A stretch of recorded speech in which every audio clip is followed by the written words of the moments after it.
We have been talking to you for a minute. We have sat here talking for a minute about, there they are. They can hear us. No, they couldn't hear shit. I forgot to put this thing in here. That's my bad. That's awesome. Oh, Dead Heart, thank you. Guys, you guys have seen my new Twitter profile picture. That Dead Heart drew that. That's really good artwork, Dead Heart. So, Dead Heart, you did a great job. Jesse pulled that up and goes, what do you think of this one? And we talked about it for about 20 minutes. Yeah, I really like it. I think of all the fan art she's got, that's one that captures her essence in everything. Like from the hair to the thing, it's like clearly stylized, but it's a stylized version of you. It's like if you were on a show like The Simpsons or something where they would draw you in that style, the person captured you in their style. And of all the ones that people draw, that was one of my favorites. What's wrong with do? I really, really like it. That's why it's my new profile picture. In here. It is cold in here. I'll wrap myself up in a little bit. I didn't take my robe over because the littles were napping on it before, but I think they're off of it. That would be in little shits. You want your other robe? Han Solo? Since we're talking about The Last Jedi? That's true. We do have it right here. There you go. Oh, thank you, Stingray. Hail Stingray KT1741. What's happening to this water? Mm-hmm. You see it? Mm-hmm. It's having some feelings. It knows that we're going to talk about The Last Jedi tonight. Let's get worked up ahead of time.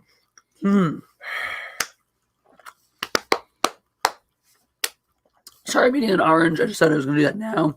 So while I finish my orange, just talk amongst yourselves. Go ahead and press the like button. So, what do you think? Yelling about The Last Jedi, and then Hanukkah candles, or Hanukkah candles and then yelling about The Last Jedi? I think we should symbolize the start of the show with the Hanukkah candles. I think it'd be a nice. I feel like that would be nice. I feel like that's accurate. So here we go. Candles. We'll sing the prayers, and then we'll just do other stuff. We'll have a hell of a show. Electricity. Oh, dude, yeah. The power of electricity. Cool. So we did this on the first night of Hanukkah. Now it's the sixth night of Hanukkah, and we're gonna do it again. Now I'm only saying 2 prayers though, so we're just gonna do this, and you can follow along at home or not if you don't want to. It's entirely up to you. Any hoozle.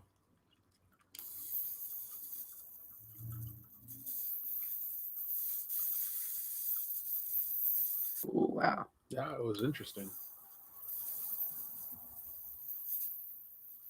That was really cool. Yeah. Let's see if it takes. Nope. These candles suck. Or does the lighter suck? This lighter is bad. No, these candles have had this problem no matter what I've used. Hey, Jesse? Yeah, this lighter is exciting. Oh. Or this lighter is effective.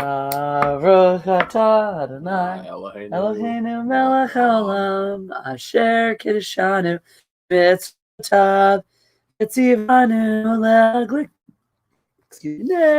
el Hanukkah, Baruch atah Adonai, Eloheinu melech haolam, she'asa nisim lavoteinu, bayamim Ahem Bazman Hazeh. Yay. Happy Hanukkah. Would you like to light the first 3 candles? Yeah, sure. First 3? Mm-hmm.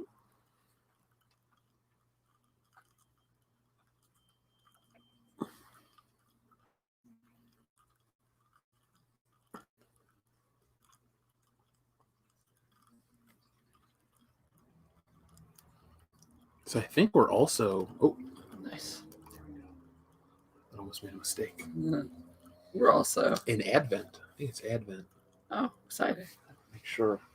Because I haven't been in Catholic school in 13 years. Yeah. I've been out of Catholic school longer than I went to Catholic school. As long as I went to Catholic school. Shit. Wow. Cool. Anyway, Advent. Yeah. Jesus, that orange candle is toast. Yeah, that thing doesn't... that wick was way too long, and it just melted through it. Okay, so Advent began on the 29th. Oh. Of December. Of December? Or November, excuse me. Yeah, last December. That'd be really early. It's a long... We're really ready for Jesus this year. I guess so. Even then, everyone was like, Jesus, this... Yeah, I know. I'm trying to freaking... navigate around it because I don't want to get this guy. I'm glad Shit Pancake is not around right now.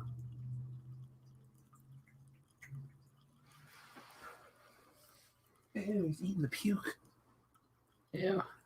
Jane. Okay. Look, now this candle's gonna. Look at this fucking Oh, candle! whoa! Look at that! Hitting. And it's gonna. The shamash is gonna get. Hey, let's go. Oh my god, this is insane. So So that wax leakage on that one. You just sat and scraped this clean yesterday or today. I know. I'll have to do it again. I kind of It's want kind to go of cool this way. I though, want a domino effect. right? I want communism in Southeast Asia. I also like how people can't see my face because I'm obscured by a column of fire. If I have to be blocked out on a live stream, fire blocking me without hurting me is amazing. So I was at a small COVID safe gathering over the weekend, and we lit. Oh my God, Jesus Christ! It went out and back. It went back. Yeah, that was awesome. Oh my God. We're seeing something really incredible right now. We lit Hanukkah candles outside, and it was the fourth night. We lit the shamash, and the wind took the flame and lit the other 4 candles. We joked it was a socially distanced Hanukkah miracle. But yeah, no, that was pretty exciting. I've never seen this before. This was a new one. We did have a super chat roll in while we were Hanukkahing.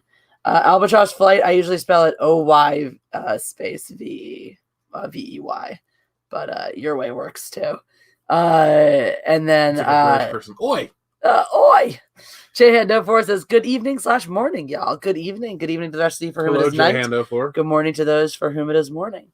Hello in the chat to everyone who is here, like Roland Gonzalez, who gave us the idea. I gotta get that shirt still. D-Day Doug, Dr. Coffin Nails, Brenda, Jack. Hey, Brenda's here. Jack Bitterino, Alexander the Great, Toxic Masculinity, John 42, Dead Heart. We've already said our hellos to Dead Heart a little bit as well as Stingray. Movie Art Corrections. AK is here. Robot Shlomo, what's up, bro? Doggysaurus Rex, Obi-Wan, 27883. Good friend of ours as well. Mm-hmm. Darian 217, Albatross Flight, Xenomorph Skull Hunter 79, and on. Editor MG, so on and so forth. Ooh, okay. Deadheart says, I can justify why The Last Jedi is good. Intriguing proposition. Bring it. Bring it on, Deadheart. We will be watching for your answers. My take in The Last Jedi was it's like 12 different people wrote a script. They put it in a blender, only kept the shitty parts. Well, Jesse, before we talk about that part, let's set the stage for the audience that may have found you post Last Jedi. Yeah, true story. So, on this day in 2017, Indeed. You're in the theater. I'm in the theater. You're watching The Last Jedi. And go. And I'm staring at the screen. And I'm saying things like, you've got to be fucking kidding me. And doing this in the middle of the theater repeatedly, over and over, all movie. I went into this movie thinking, well, at the very least, it can't be worse than The Force Awakens. That movie was so bad and such dog shit, and no universe can justify calling itself Star Wars. At the very least, this movie won't be worse. I really should have learned my lesson because I went to The Force Awakens going, well, as long as they don't kill Han Solo, I'll probably be okay with this. Should have learned my lesson. Should have kept my mouth shut. So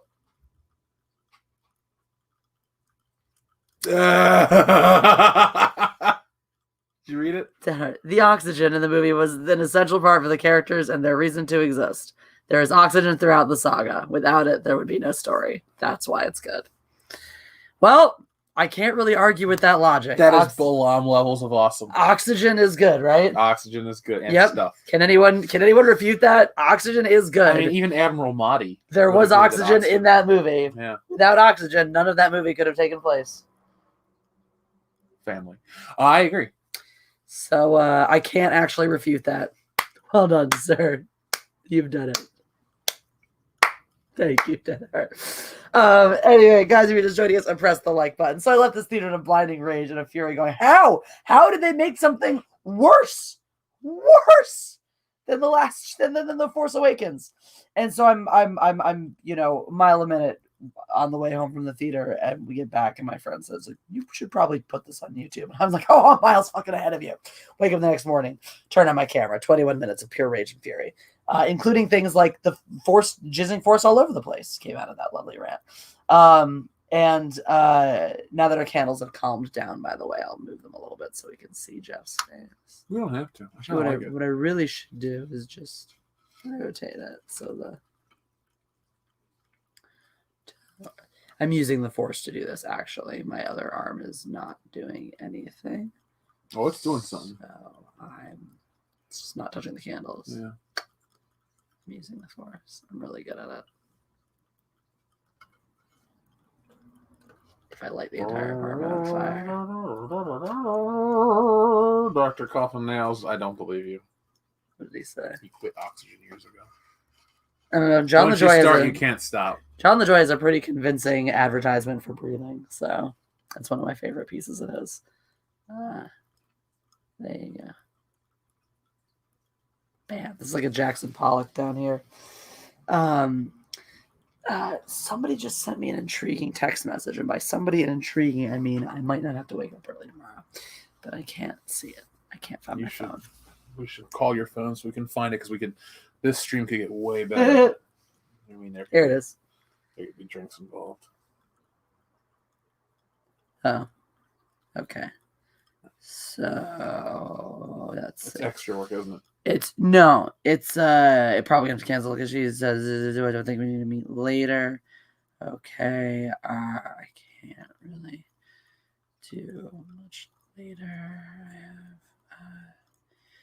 streaming obligations in the obligations in the afternoon.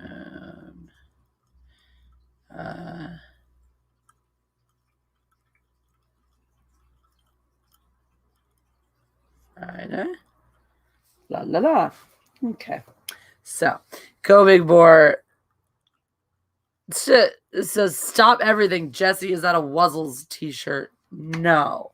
I don't know what that is. It's an ass butt t-shirt. Some people out there will know what this is. It says, hey, ass butt. Jeff will know what this is in a season and change. Is an idiot. Yes. Yeah, Han, you need to go somewhere where you're not going to accidentally light yourself on fire. Yeah, just jump away from the Xbox. Fuck this. He's going to light his asshole on fire right here on air. I'm pulling this candle back so he doesn't do it. You're holding his tail up. Han, just get the fuck off the table. You're going to hurt yourself. You're an idiot. Go away. He's looking at you like, huh? What? I love you. Please die. No. We're doing everything to keep him from dying. That's true. We're just annoyed by him and his stupidity. That's very true. I can't even speak, so yeah. Look at me. Stupid human tricks. Anyway. Hey, there's Will Gentry. Hey, Will Gentry, what's up?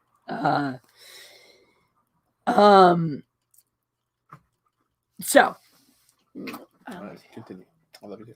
Anyway, what I think is really, really funny about the whole Last Jedi thing, though, right? So Last Jedi, what it did that was way worse than anything The Force Awakens could have done is the treatment of the fans in the aftermath, of course. And now the funny thing is it sounds actually vaguely familiar, and I think I might actually know what you're talking about now that I'm thinking about it. I might actually have even seen it, but no, this is a hey ass butt back shirt. in the 19th century. It's he's so old. Yes. Well, real quick, I didn't get to tell the audience about my Last Jedi. Oh experience. yes. Because there are parts of the story I really don't tell anymore. But it's not just I went and saw the movie and I left angry. Kendo came to town for this movie. Our channel had 4,000 subscribers. Kendo has been on the show for a few months at this point, and we wanted to make a very special event out of it. Mm-hmm. So he rents a hotel downtown Cincinnati. We went to this dinner. We met, and we're like, oh, we're going to meet for dinner. Is it going to be awkward? About 5 minutes in, it's just like, we've known each other forever. But then the next day, we're like ramping up to go to The Last Jedi because we're going like you. Force Awakens sucked. Can't be worse than that one. And the day before, Kendo had told me to make this spoiler video. He's like, I found these spoilers. You might want to see if they're legit. So I made it. It turns out everything was true. Every fucking spoiler was 1-to-1 true.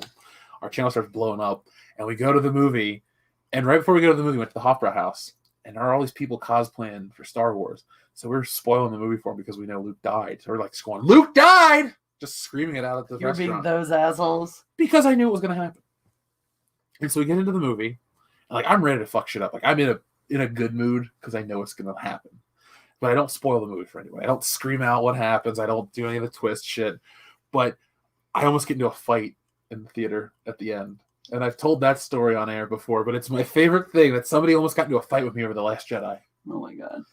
I was ready to whoop ass over that movie. And instead, built an empire. What? How did you almost get into a fight? Because it was at the end of the movie, and Phil and Dan... Phil liked The Force Awakens. He hates The Last Jedi. So when we were sitting there talking for a minute as the credits roll, we were all like ripping on it. Kendo's ripping on it. Everybody's ripping on it.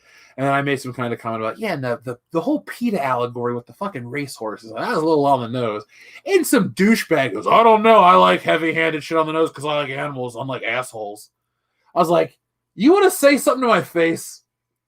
And he didn't say anything to my face. That was it. Good. But like I was ready to get into a fight at a Star Wars movie. Like I was just in that headspace. I was like, fuck everything. God damn, I would have. I'd have fucking rumble. I told you just the other night how I almost started a fight with someone after The Force Awakens. In the parking lot because they're talking about how great it is, and I literally just butted into their conversation. I was like, how? How could you think that movie was good? I was that incensed and blown away that people thought it was good. It's not. Still isn't. 5 years later, it sucks. Anyway. Movie Rocks and JK, I think it's totally right. A lot of people give Force Awakens a pass, and it's not. It's never been a good movie. And in hindsight, I'm not going to all of a sudden go, we should retroactively like this one. Fuck that. Everyone has your own opinion and your own take. You don't listen to me. But I think it's hypocritical and stupid to all of a sudden pull back. Go, well, the other ones were shittier, so that makes this one better. No, they all fucking blow across the board. They're all bad. They didn't make a good one in that trilogy. Saying this turd is less stinky than that turd doesn't make it any less of a turd. It's all shit. It's still shit. Midnight's Edge After Dark says, Happy Hanukkah. Thank you. Thank you so much, Tom. You're such a doll. Love you to death. And stick around. Actually, Tom, I don't know how late you're staying up or what you're getting up to tonight, but later on, we're going to do something very special for Hanukkah. Let me see if I have it handy. Excuse me. Make sure I know where it still is. I hope I didn't misplace it somewhere.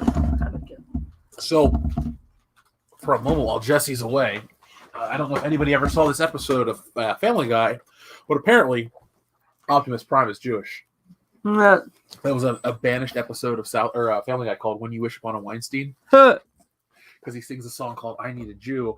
And I think he's trying to get his son into a good school, but he needs to be Jewish. So he brings him to Vegas to convert him or something. It's a really dumb plot, but it turns out Optimus Prime is Jewish, and he's at like a menorah lighting ceremony or something, like the robot. Anyway, if you guys are feeling the Hanukkah vibes, stick around because a little bit later we're going to read Herschel and the Hanukkah Goblins, my very, very favorite Hanukkah book ever by Eric Kimmel, with just gorgeous, gorgeous artwork that I'll show off to everybody as we're reading it. Right? No relation to Jimmy.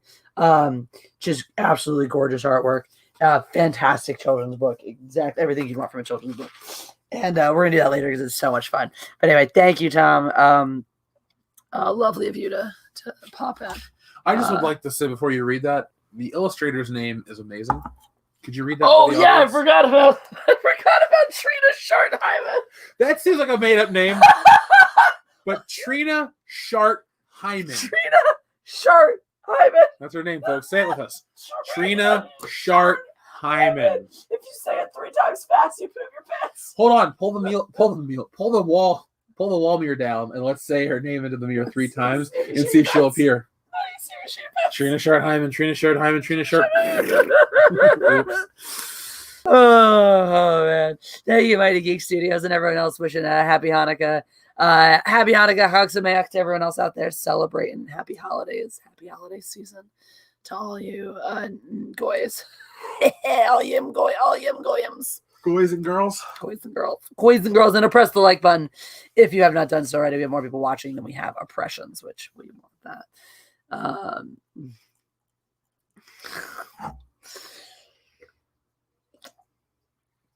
So anyway, Any hoozles? Any hoozle.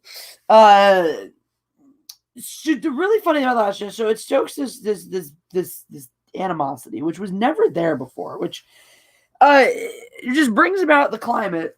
It's what brings Star Wars into the conversation that makes the SJWs go, ooh, this is now ripe for the takeover. Because as we've discovered, the SJWs, for all they hate white men, are actually just imperialists who want to go from place to place, from corner to corner of culture, fucking shit up and imposing their will and telling everyone else why they are wrong and only their way is the right way. And if they don't abide to their way, they could just die because they don't matter anymore. That's fucking imperialism. Anyway, so that's what a lot of these imperialists turn their eye to Star Wars, which is what populated it with fucking Raylos and people wanting to run their mouths about, bullshit and that stuff. But what did you say? Raylos and weirdos. Raylos and weirdos. What do you think I said? I don't know. I just couldn't hear you. I was like, what did you say? Elbows and assholes.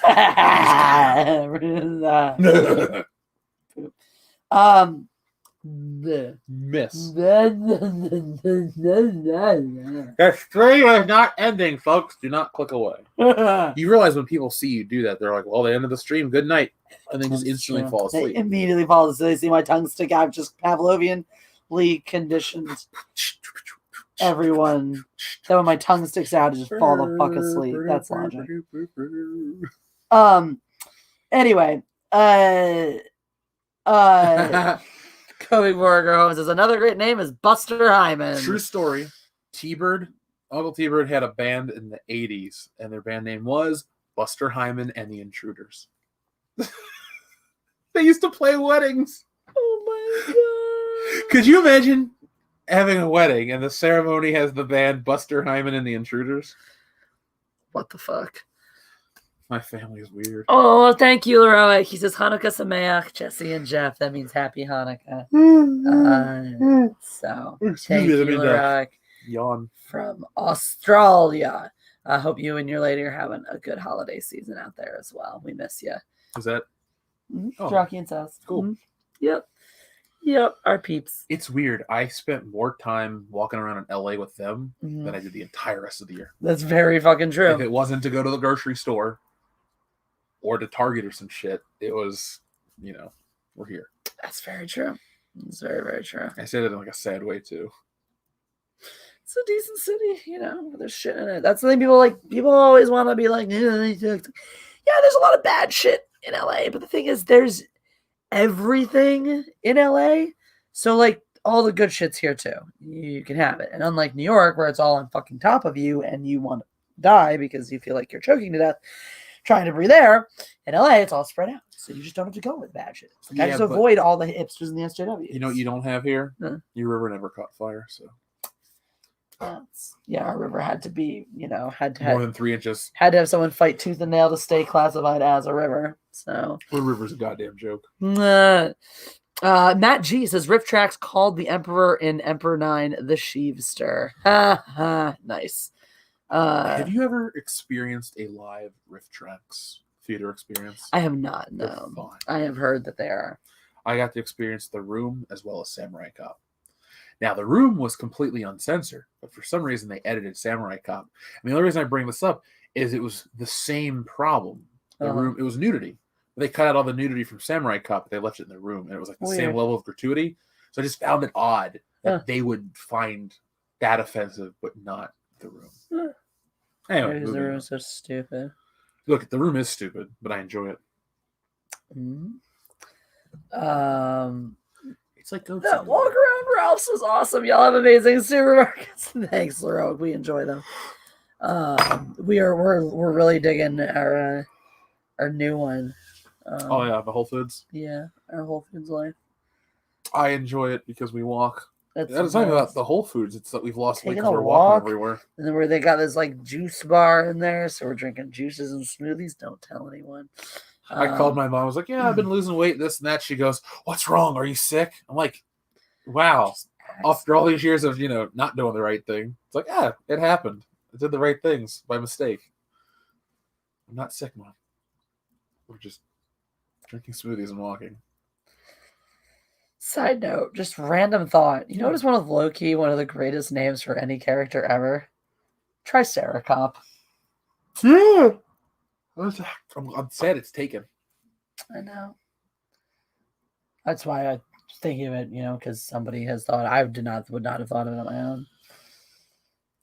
Did I tell you that my friend Walsey was Triceracop for Halloween once?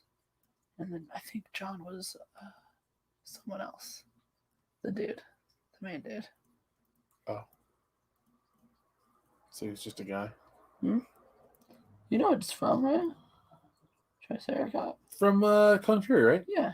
He's just the guy. But yeah, he has a name, though. I think his name is Kung Fury. Oh, well. Don't they fight the Kung Fury? Maybe. They fight They do. That was clever wordplay. The Kung Fury. I was like, because that's like shit you are mad at yourself for not thinking of. You're like, how did I never think of the Kung Fury? I don't think of it. I mean, how did you not ever think of Triceracop? So I can tell you why I never thought of it. Because when I think of dinosaurs, and I think of the dinosaurs that are in the Power Rangers, my brain goes to it's Morphin Time, and I stop thinking about real dinosaurs. I go, oh my god, remember the time Billy fought Madame Woe? Yes, because I just watched it the other day. Triceracop is just pretty great. It's a great name. I don't know why. Like, I'm really feeling that. Do you want to watch that after the show? Several drinks that we had. I don't think I'm drunk enough for Kung Fury. Good. I don't watch it. That's like a once every 3 years for me. I think I'm in my third year before I can watch it again. I just no, just not kidding. To be a dick, I just never need to watch it again. Just kidding. If I got a little drunker, I could totally watch it again. It is pretty great. It's fun, but I've seen it. That's what I'm saying. Like, I've enjoyed it. I do think I could watch it again one day. Maybe we should watch that movie with Whoopi Goldberg about the dinosaur. Baltimore guy says now you need a Hasselhoff intro.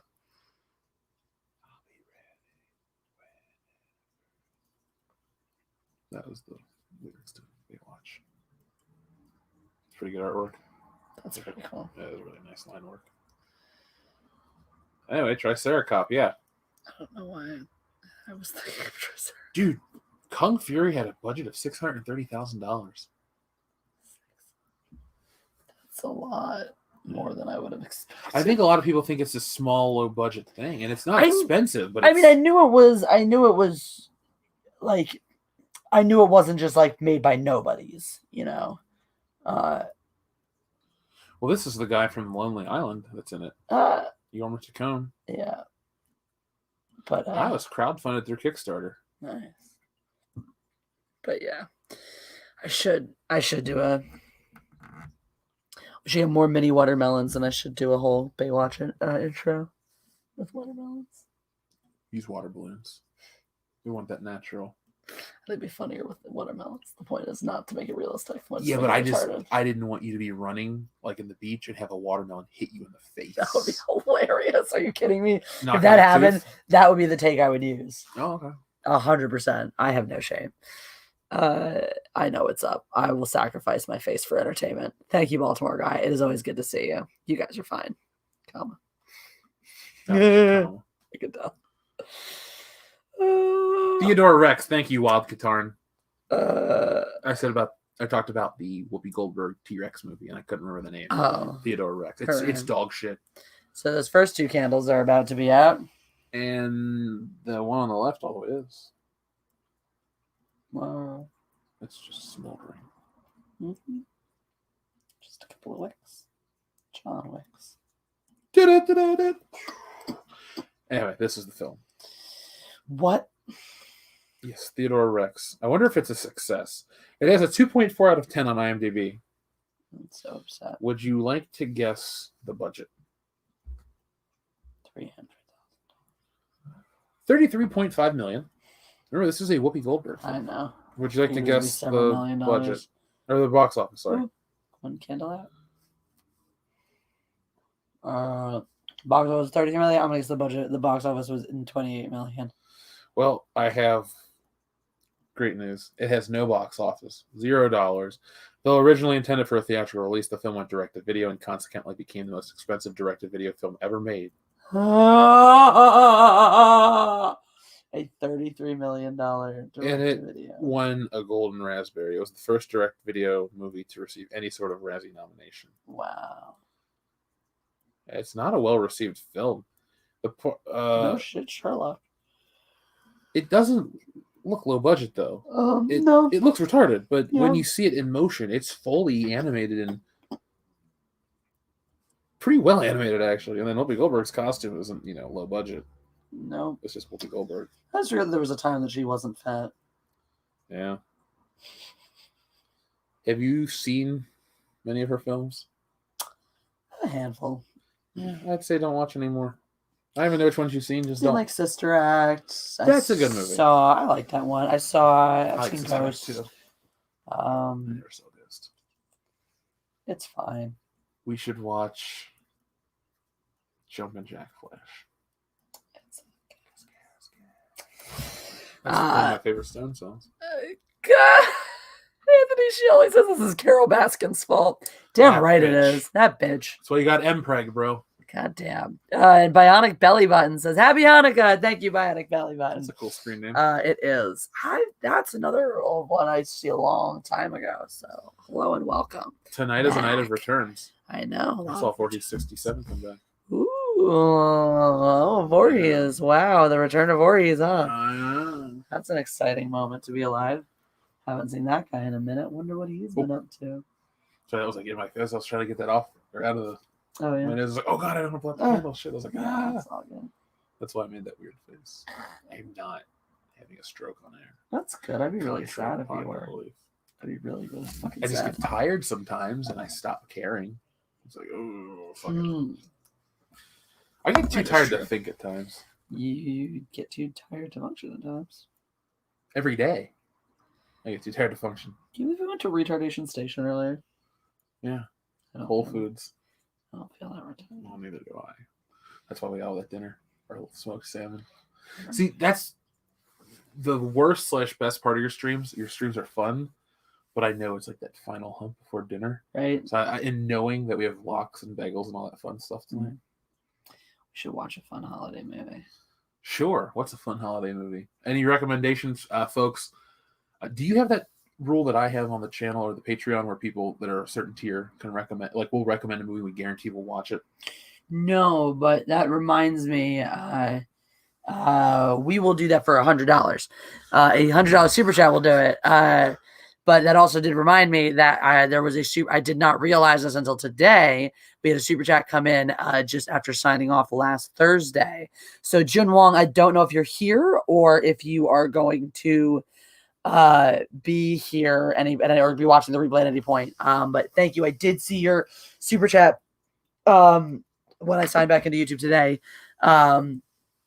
So sorry we logged out before seeing that one. It says how much does super chat to request Jews in space? I have never heard of this. Nor have I. I would, though, once again, $100 super chat will get a junk stream of pretty much anything. I didn't realize Ship Pancake was in that photo. Yeah. And I didn't realize he looked almost the same a year ago. He's just smaller. Just a little bit tinier, but exactly the same, yeah. Because if you showed me that photo and you think said, it was I just took that, I'd be like, well, we got rid of that table. But the table was gone. I don't usually think about the scale of Ship Pancake. So. He's a bitty little boy. Now he's so much bigger, though. Like, he's much bigger than the menorah. Chunk little boy. Sorry, I should show you the picture that we're talking about because I really just like talking and you don't know. Hey, so while you're showing that, yes or no, did you enjoy going to Ethan's house and burning his copies of the Last Jedi? Dude, it was so satisfying. So much fucking fun. Oh, your application windows. Yeah. What the fuck? There you go. It's like the first one. This is what we're talking about. Ain't it precious? Picture I took last year. Hello, everybody. Hello. Hello. My pancake. Jane's over here looking at us like, huh? He knows that voice. I know. Why are you talking about the fun house? It is not fun. Hi, Jane. I know you want food.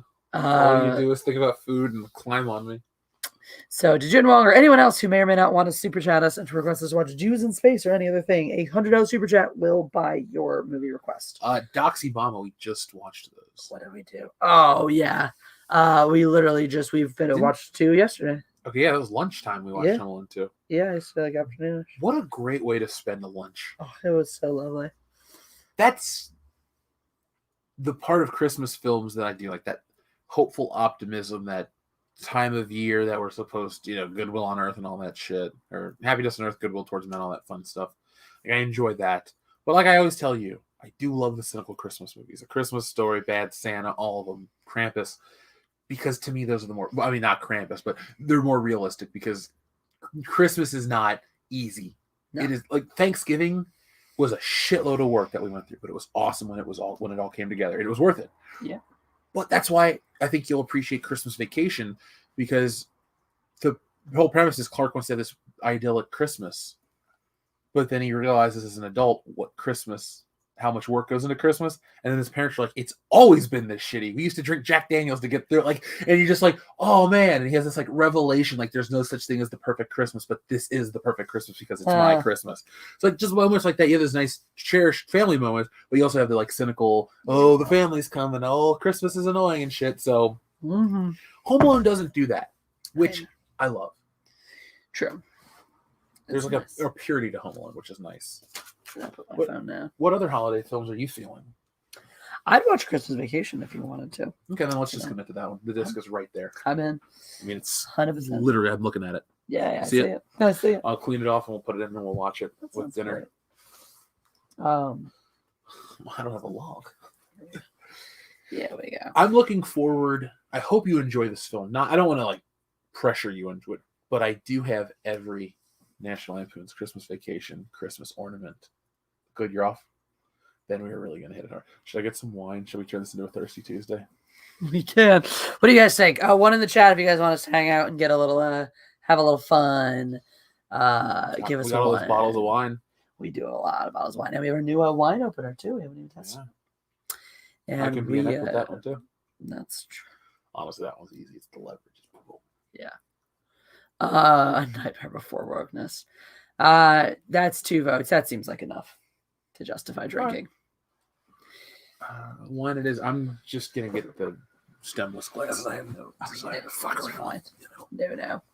Many votes. All right. So are we drinking for super chats then? Of course. Put the thing up. I'll throw up the banner. It is party time. All right, rules. Thirsty Thursday rules are now go. Our mindless entertainment drinking game is now officially a go. So we drink for your super chats. We drink in amounts proportionate to the size of the super chat you send. We are here now. We are no longer here just to entertain you. We are no longer here just to entertain ourselves. We are now here to get royally fucked up because I no longer to get up and teach a small child how to fence tomorrow. Do we pick a bottle? No, pick one. You want wine? Sure. Okay. And one of those.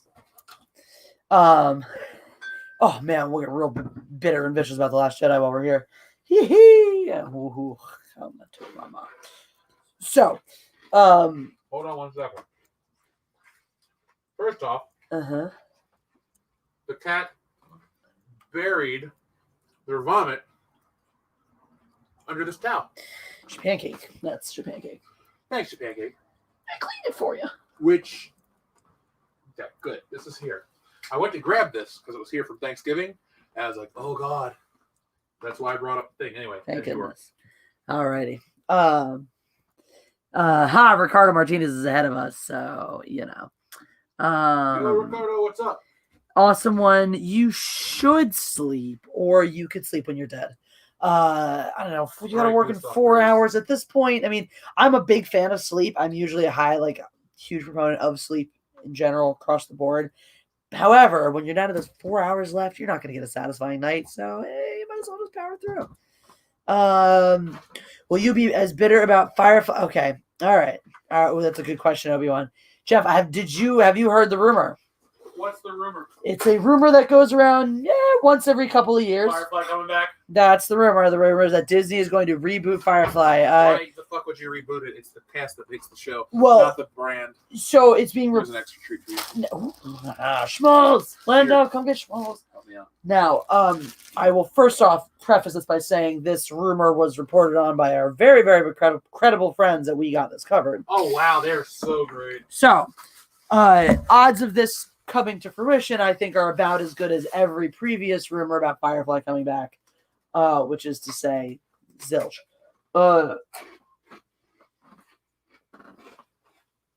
But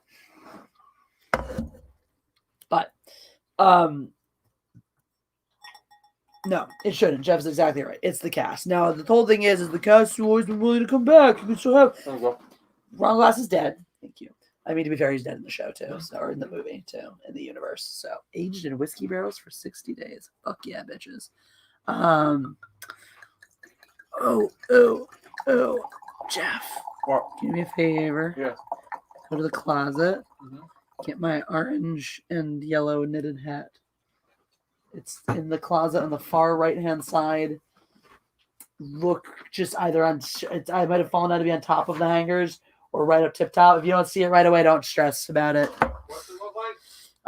It's the orange and yellow crocheted Jane hat.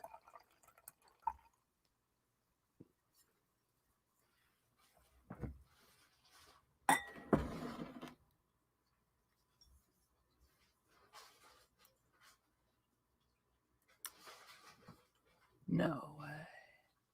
Oh no, Batman.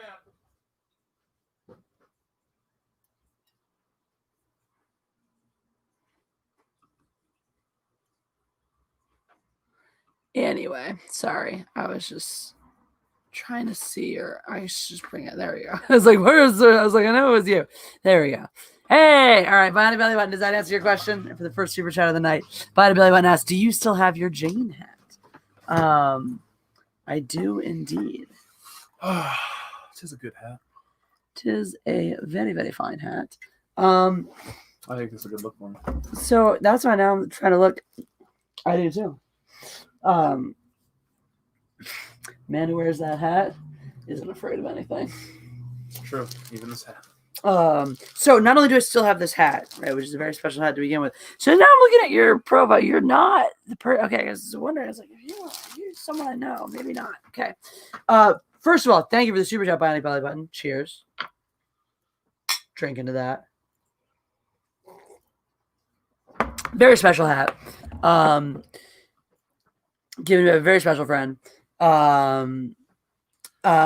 So. Because this is not just was not just purchased, by the way. So a friend of mine, I believe I introduced Firefly, but we enjoyed it together. She knew how much I loved it, absolutely to death and beyond.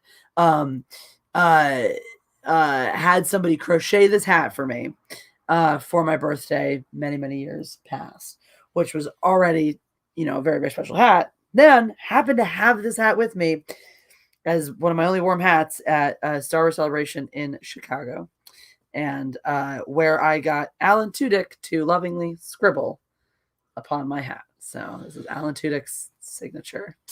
Can't really sign on, yarn, but I'm gonna prove that wrong. Someday a fan's gonna come to me with something knitted or crocheted. I'm gonna show Alan Tudyk what's up. But anyway, is Jeff the hero of Canton? No, that would be our little boy. Wait, I am. Canton. You know why I am? What? Because Canton is a city in Ohio. It is. That's very true, actually. That's where the high school football hall of fame is. Are you saying you're Jane then? No, I'm completely fine being Jeff, the hero of Cincinnati, which, God damn it, we need some heroes. Well, who would you be on the show? I think we could be Mal and Jane. Yeah, I'm not Wash. But I think we sometimes flip who Mal and Jane is. True. I like it that way. It works. I'm just glad we don't flip who Jesse and Jeff are.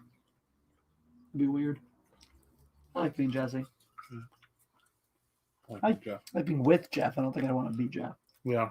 I'll be with Jesse. I don't want to be Jesse. Yeah. I don't want to be that short. Yeah. I'm shrinking almost a foot. That's a lot of lost height. I may make jokes, but I really don't want a dick. I mean, you do, just not in the way you think you do. Oh, I want your dick. Yeah. But. Asking you showers. Raging Rhino says TLJ still sucks, just saying. Drink. Cheers. It does. And cheers. So the really hilarious thing that happened though is that Star Wars broke their own fandom. Yes, Doxymala, Jeff C is our couple name, our couple's name. So that's our login account for HBO Max. Yeah, Kelly put in. It's adorable. But what was I saying? Oh yeah. So they bred this. They decided to make the fans in Star Wars hate each other. Because they thought, yeah, this will be great. When they don't like our shit, we'll just turn the fans who do like it against the fans who don't like it. And they didn't realize that this has the long-term effect of making Star Wars fans fundamentally mistrustful of each other and setting up a universe in which certain Star Wars fans knee-jerk to hating certain Star Wars properties because certain other types of Star Wars fans like them. So now, when Disney goes, shit, we'd really like to actually make money on this multi-billion-dollar purchase that we made, they go, we should probably try to unite the fan base and find out how we can't because we've literally conditioned our fans to hate each other. So now when we try to get them to unite over something, as soon as we get a group of them on board, another group of them immediately hates them because those are the types of fans who shat on the things that they liked before, and now we're just getting even. So fuck you, Disney. Suck it.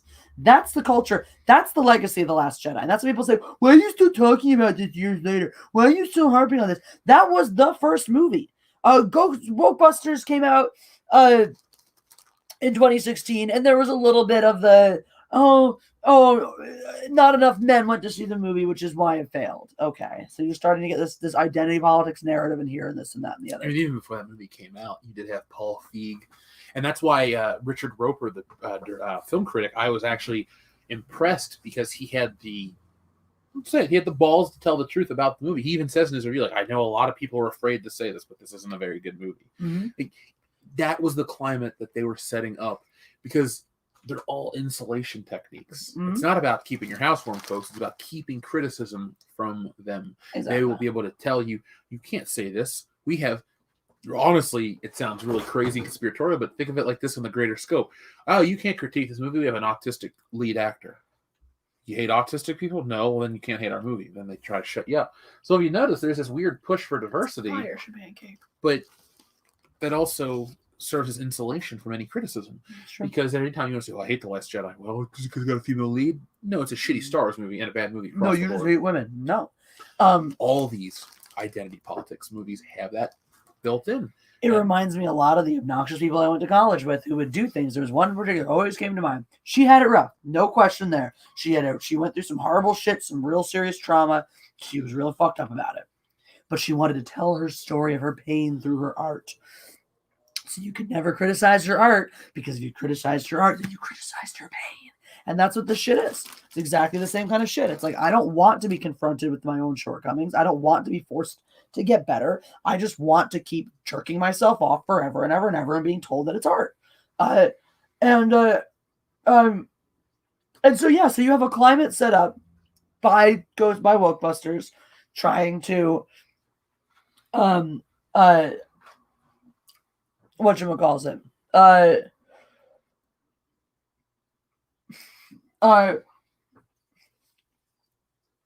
of this insulating yourself against criticism. And then you get Rian Johnson, who is such a fucking egotistical child that he actually wants to go and personally name call his fans when they didn't like his movie.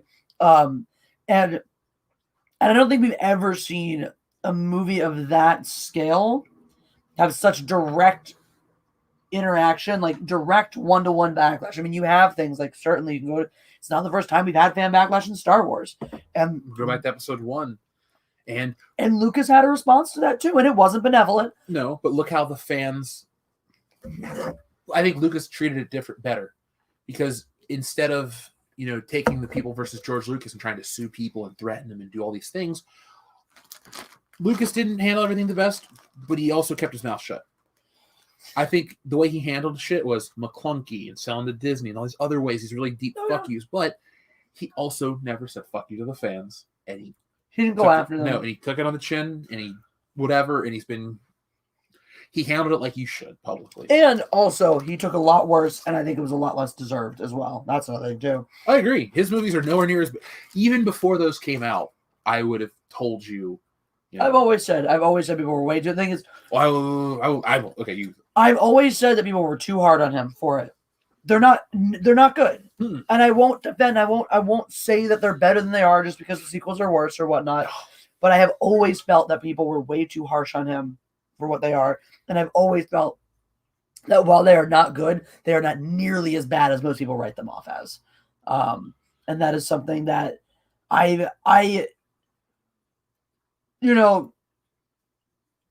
it was just one of those things where it was like I saw what I saw as a kid, felt in a certain way as a child, and grew up hearing how I'm kind of supposed to feel about it. And it just never really sat right with me to hate on the prequels the way everyone else did. And I just sort of lived with that until I got old enough to articulate why I didn't think these movies were that garbage. And a lot of what helped actually is some of that, what was it, the red letter media that, tore it all apart with and then people started parroting all of those talking points. And that actually was one of the easiest, the times it was the easiest to defend the prequels because everyone was just parroting someone else's talking points. And I'm sure that, his reasoning was great and sound and all that, whatever, but the people parroting it clearly didn't understand whatever that reasoning was. Did you ever watch those ones? I didn't really watch them. I'm sure they, thought whatever they thought. And when they came out, I was like, holy shit. Mm-hmm. But I've also had enough people regurgitate the point like you, where I'm just, it's a trite point. You got to come up with something new. Stop. Well, the whole thing is there's certain parts that are just not valid, and you start hearing these things over and over. You're like, well, if the same criticisms people come up with are these ones that are really easy to refute, are these movies really as bad as everyone wants to say? Well, and I would answer your question with yes, but for other points that I don't think they have figured out yet, know enough about Star Wars, or are free thinkers enough to form the similar opinions for red letter media on their own.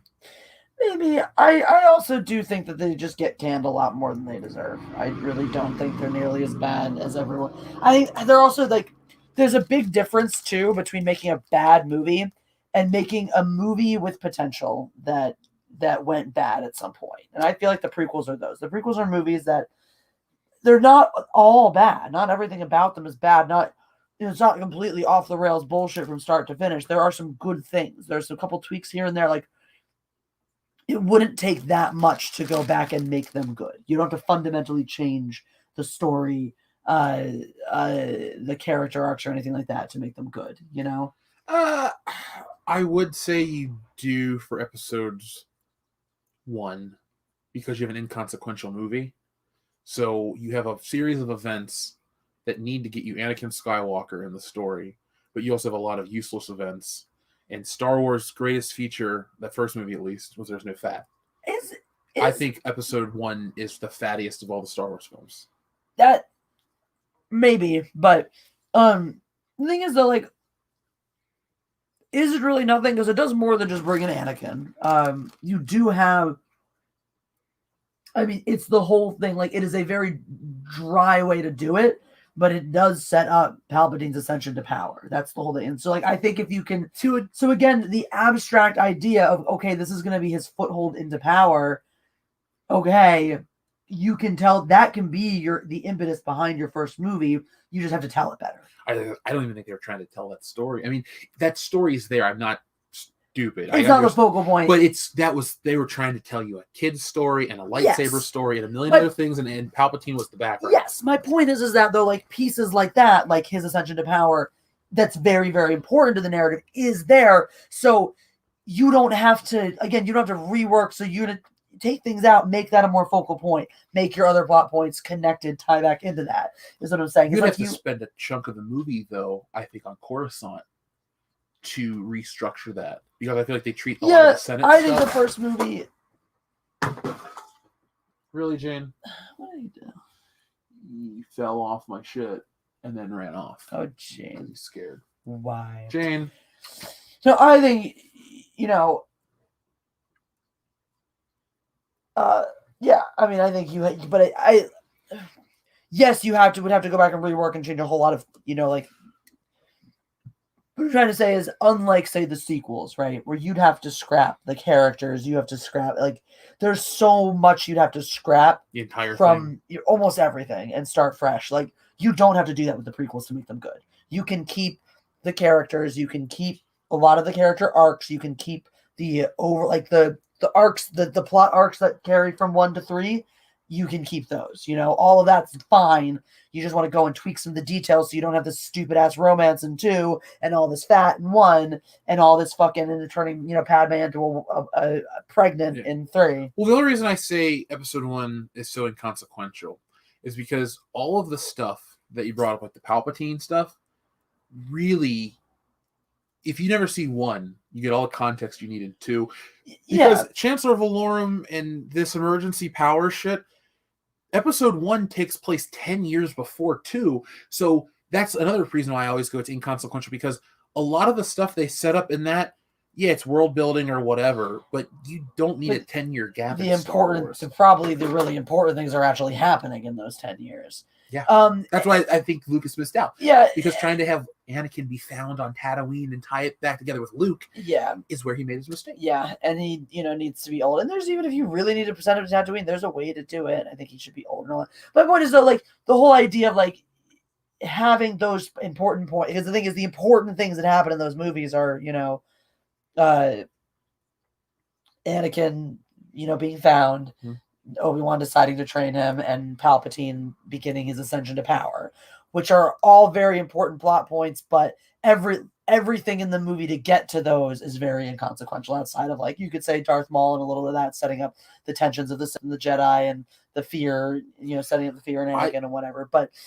And I think Qui-Gon is a useless character. Yeah. And people go, oh, he's a great character. Liam Neeson's wonderful. That's not what I'm saying. If you watch The Empire Strikes Back, Yoda trains Obi-Wan.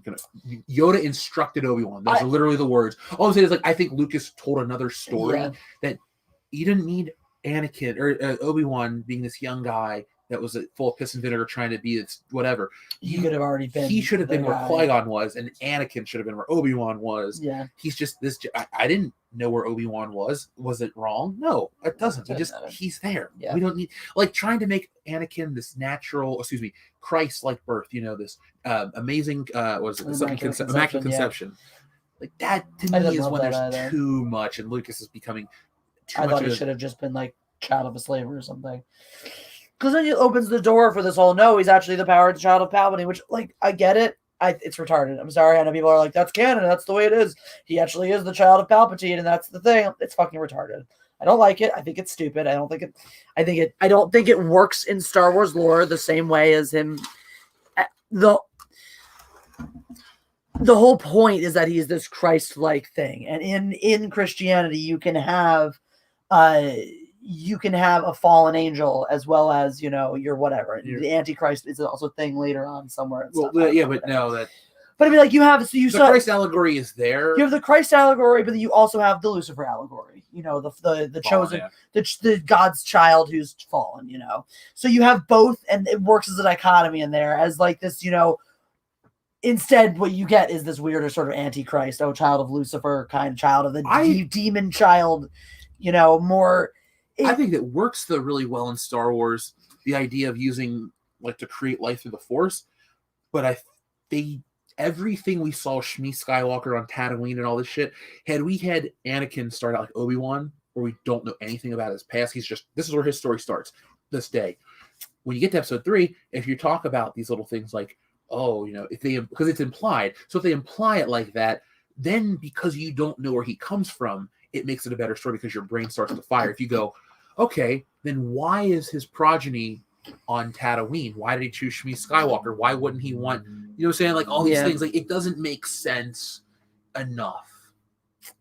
Yeah, I just don't like it. I think it's stupid. I'm with you. Bionic Belly Button says, your shirts match. Do your pants? Couples start to look alike. I remember when you guys weren't out as a couple yet. How long has that been? God, that has been a year and 4-ish months. Ooh. Over 4 months, dude. 3rd. 5 months? No, it would be, like, not yet 5 months. Like, the 4-month mark would have been the 3rd of December. I was like, yeah, year 4. But I'm close. We're not dressed alike at all, though. Which I think should do the same color, the blue? Same color top on. Nope, my bottoms are black. His are. I have gray shorts on. She has black pants. True story. Oh, and Lando's here for the schmaltz. But real quick, I would like to touch on the point when we were keeping our relationship secret. Yeah. The few weeks we tried. Right. You had way more fun planning out how to keep it a secret than trying to actually keep it a secret. Well, it just became impossible when I kidnapped you. So. Yeah. We went down the In-N-Out Burger, called up Jeremy. That was so fun. Oh my God. He's like, you guys? I was like, yep. He was super surprised, very, very surprised, and then immediately claimed that he knew it all along. The only one that knew was Anna. She really did that. Because she was there. Jeremy was there in Chicago, but not there with us. So Jeremy was busy being Jeremy from Geeks and Gamers coming to you with another video. And today, he's looking. He should have went to dinner with us that night. Yeah, he fucking should have. That would have been the best. Because we had fun. so much fun. We did. It was a good time. Lando's eating marshmallows out of my hand in the bottom corner of your screen, so you're cute. welcome. Just gonna eat a marshmallow out of the bag from the bottom corner of your screen. Right.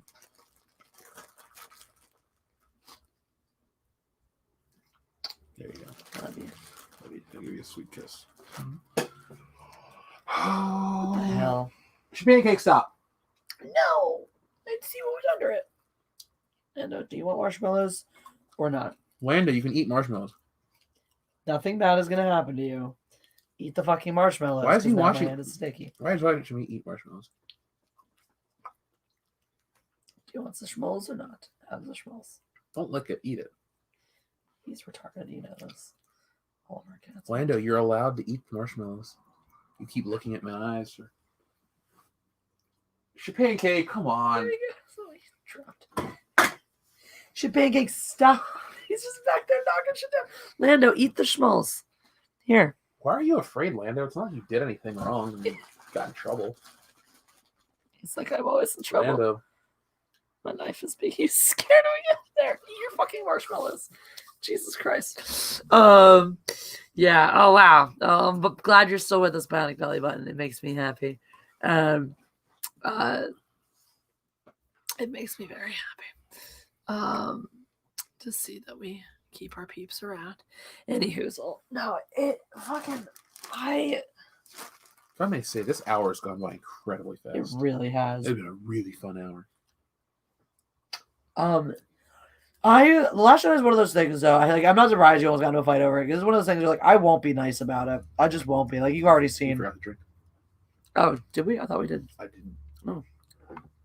Oh no, we totally didn't drink. Cheers.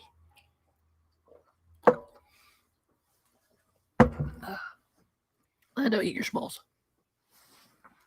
Your schmoles are right here. Eat them. Eat them. At the schmoles. At the fucking schmoles. I hate you, cat. So, Jesse. Yes. Are you going to let 2020 be the year that we finally watch the Star Wars Holiday Special in its entirety? I have watched the Star Wars Holiday Special in its entirety many times. We together as a couple. I heard what you said, but I personally have been down that journey and don't ever need to go down it again. So, Tobor, bro. Huh? Tobor. Oh, yeah. Tobor. Of course. Those are the best parts. Yep. My favorite is the breaking news. It's been 9 months since the blizzard, and we have not seen the hospitals have not seen the explosion of babies that they thought they would. Why is this a fucking breaking news story? Because it was the 70s and it was a simpler time. It was a simpler time. I mean, Jesse, this is pre-CNN. Pancake is the slickest cat. You know what he did? Yeah. He took his paw, he pulled a marshmallow out of my hand, he held it like this, and he looked at it, and then dropped it. He threw it on the ground. It was pretty impressive, though, that's what I'm trying to say. The dexterity for a cat.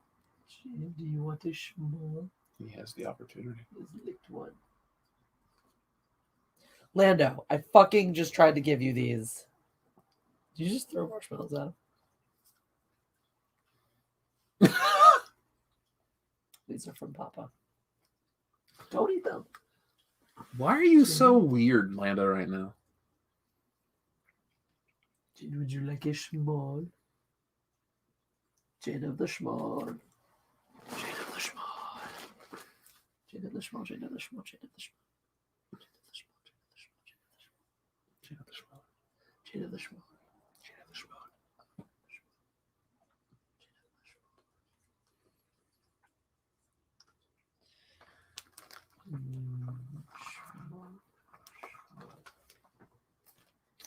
Wow. Lando's the most dapper and charismatic of your boys. Definitely not the most charismatic.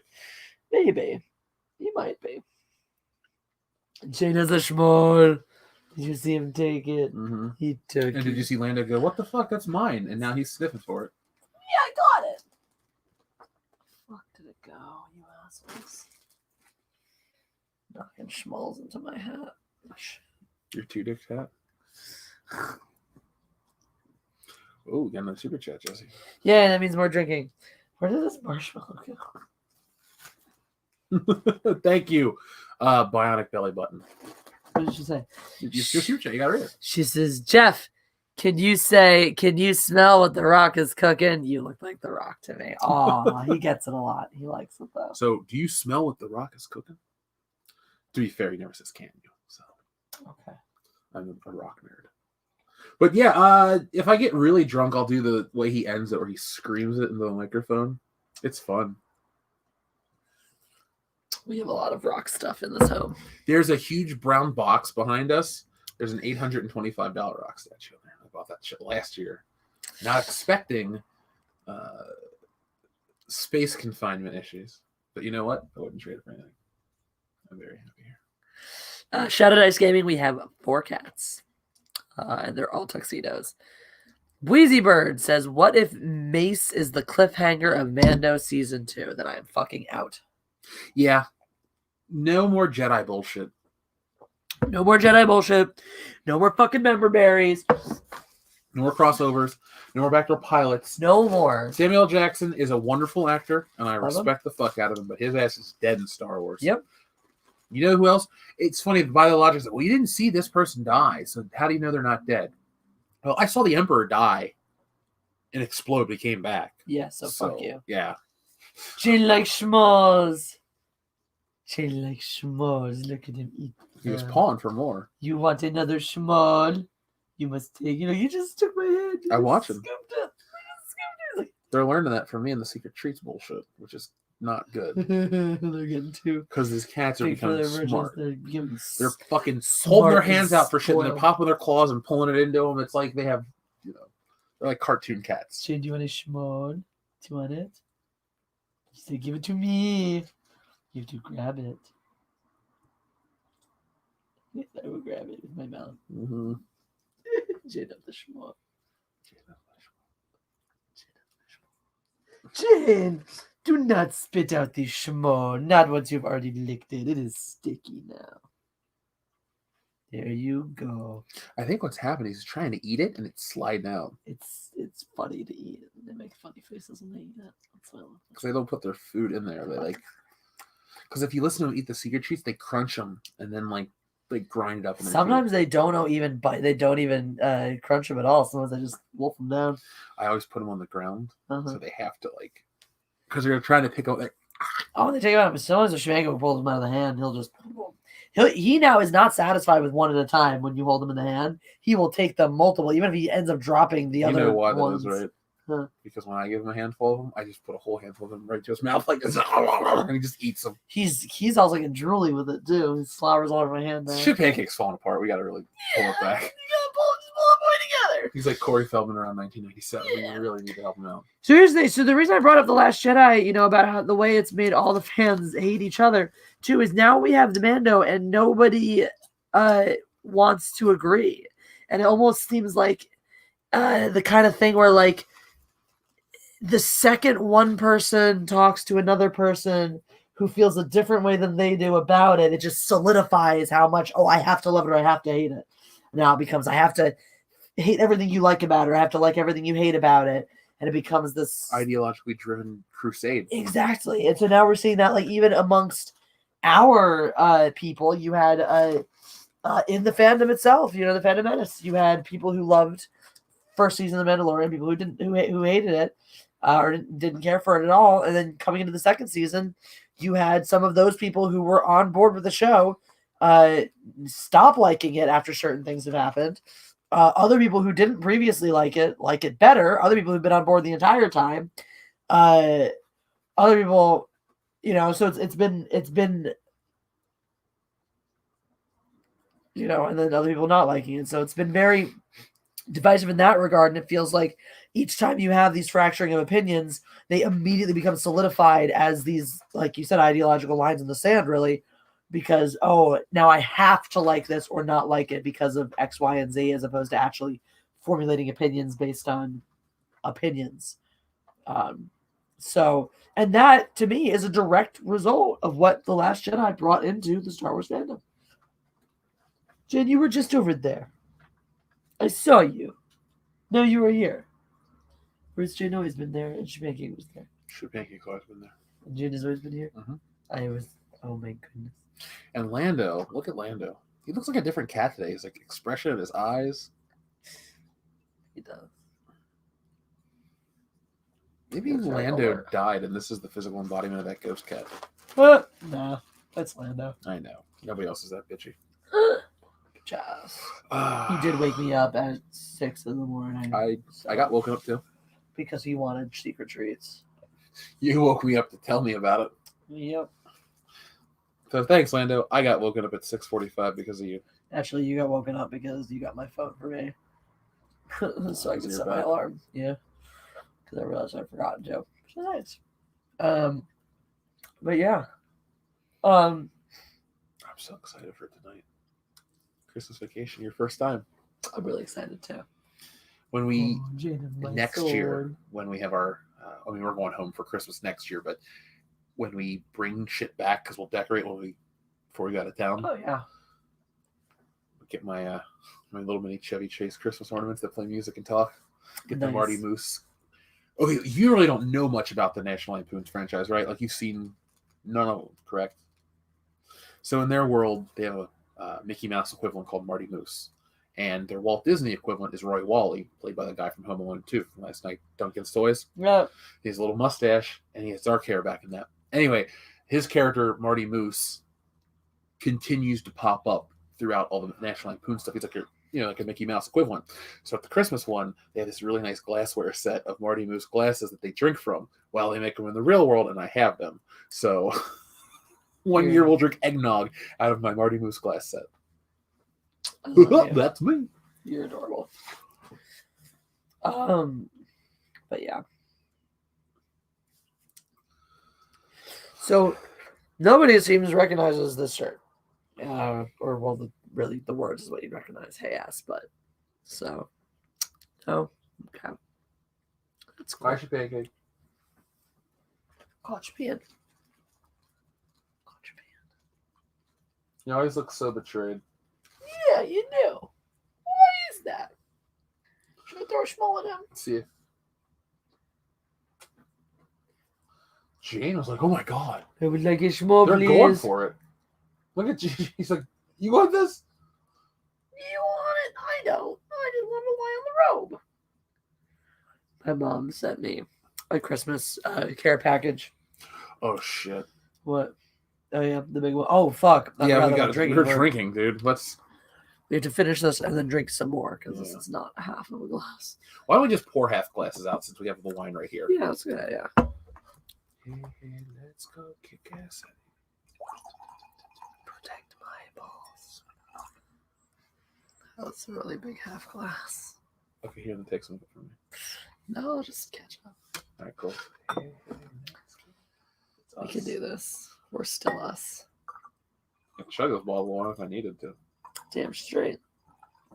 It's Christmas. We can make Thirsty Thursday every night. Yeah, I mean, I wouldn't mind.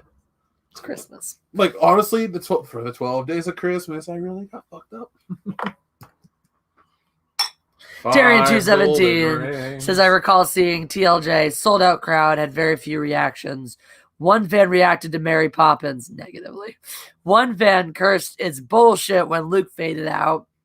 One reaction to Luke potential saber battle. Rest, crowd silence, some sleeping. That's similar to how ours was, Darian. It was not a loud, eruptive. Lucky you guys. Fucking LA. Everyone was fucking cheering. Because they were afraid Kathleen Kennedy might hear that they didn't cheer. Probably. Robert Lyle. I love singing too. So, oh, speaking of which, before I forget, I gotta keep drinking now.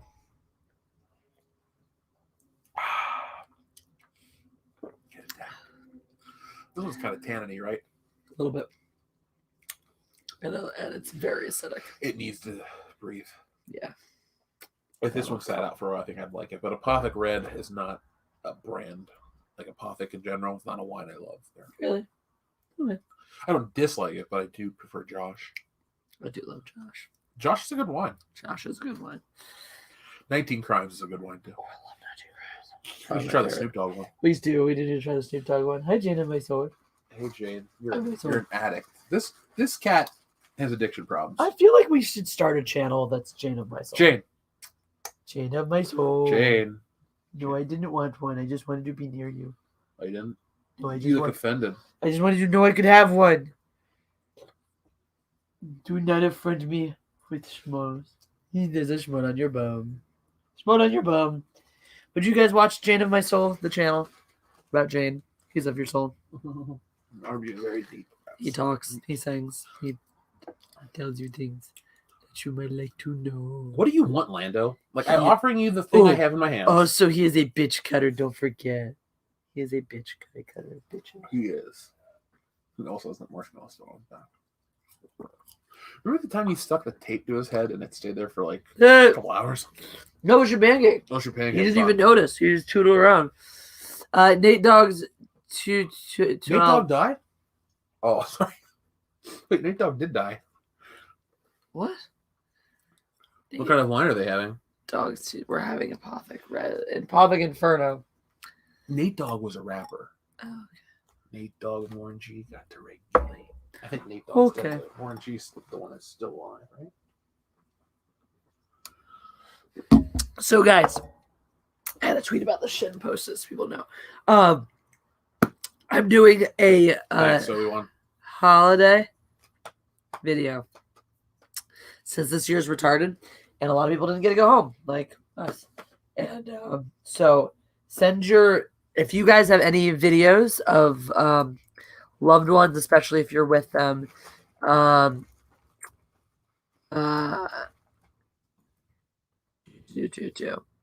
you would like to see featured in my holiday video, and I will not be using the sound, so you can send it to me without the sound, or if you don't want me to hear it, or you can just rest assured that the sound will not be put anywhere. But if you have a video of you with some loved ones, etc., send it to that email address, and I will be featuring those clips in a special holiday video that I'm working on right now with some fun music. So that's that. Anyway. So drinking that wine down quick. Yeah. I think it's time to Herschel the Hanukkah Goblins. What do you think? I agree. And then time for lox and bagels. Oh, fuck yeah. After reading Judaism? All right, you guys ready? After reading Judaism. For Herschel? Can I get my favorite robotic Jew, please? Optimus Prime. And the Hanukkah Goblins. I'm going to read this and I will show you guys the pictures because they are beautiful. It's a really nicely illustrated book. Oh my god, maybe your cat should become a boy band. Jay would be the bad boy. SP could be the babyface pretty boy. Lando could be the troublemaker. Oh, the possibilities are endless. Oh my god, it's so true. Who's Han, the manager? Okay. No, Han is the... Okay, you know how everyone has like the dumb one who doesn't talk? Han is the drummer. Han is the drummer who just goes, spush. Lando's the brooding bass player. Pancake is the pretty boy frontman / I like how you take boy band as like a literal band of boys, not like Backstreet Boys. Boy band. That's what I think they're talking about. Band. That would make more sense. I just like to think of them as an actual Jane band. is like Joey Fatone. Okay. I don't even know what that means. I just know there's two people in sync. I know their names. So Jane is the bad boy with the leather jackets and stuff. Lando's the brooding, sensitive one, like the one that all the girls who loves like low-key love them but won't admit to their friends because it's not cool to, like Lando. And then Han is just the retarded surfer boy. So you're telling me it's not cool to like Lando? I agree. Oh no, Lando's the edgy, sensitive one. Have you heard of a song called My Band by Eminem and D12? No. So it's a rap song about them being a boy band, and we'll have to watch the video. It's really funny. It makes fun of all the boy band tropes. He plays the egocentric frontman, and the whole song's about how much they fucking hate this guy. That's nice. What? Oh, I thought you were reading. No, I was listening to you. Let's read. Hold on. Who's the illustrator? Herschel the Hanukkah Goblins by Eric Kimmel, illustrated by Trina Shart Hyman. Say it with us, folks. Trina Shart Hyman. Real fucking name. God damn, is she fucking talented, though. That's a great artist. Trina. Herschel looks wonderful. I love the design work on Herschel, the character. He looks so great. He looks Jewish in a stereotypical but warm and comforting way. And even Trina struggles with hands, though. I disagree. The funny thing is, she gets the finger. Well, I think she gets the fingers spot on. This particular hand, I think she just gets this part is a little too long. But honestly, the fingers I think are amazing. It depends on hand perspective, model, I guess. Yeah, the model, yeah. But I think I think her work is just beautiful. 10 out of 10 would buy. I did buy. So I'll read this, you guys, and I'll show you the things. Okay. So Herschel and the Hanukkah Goblin. Herschel and the Hanukkah Goblins 25th anniversary edition. It's beautiful, beautiful book. By Trina Scharthyman. Grew up with this shit. Oh. So yes, we Jews have children. We also, fun fact, not only do we have our own Jewish children's books, we had Kosher Land. Yeah, you know the game Candyland? We had Kosher Land. It was a thing. Look it up. Why? What about the candy wasn't kosher? This wasn't the candy cigarettes that have fucking beef tallow in them or whatever. I believe you. It's just like candy. We don't know if the candy wasn't kosher in Candyland, so I think it's. Why is Kosherland $22? What a ripoff! The funny thing, I'm pretty sure Candyland is actually, so the original versions of these games, Kosherland obviously not.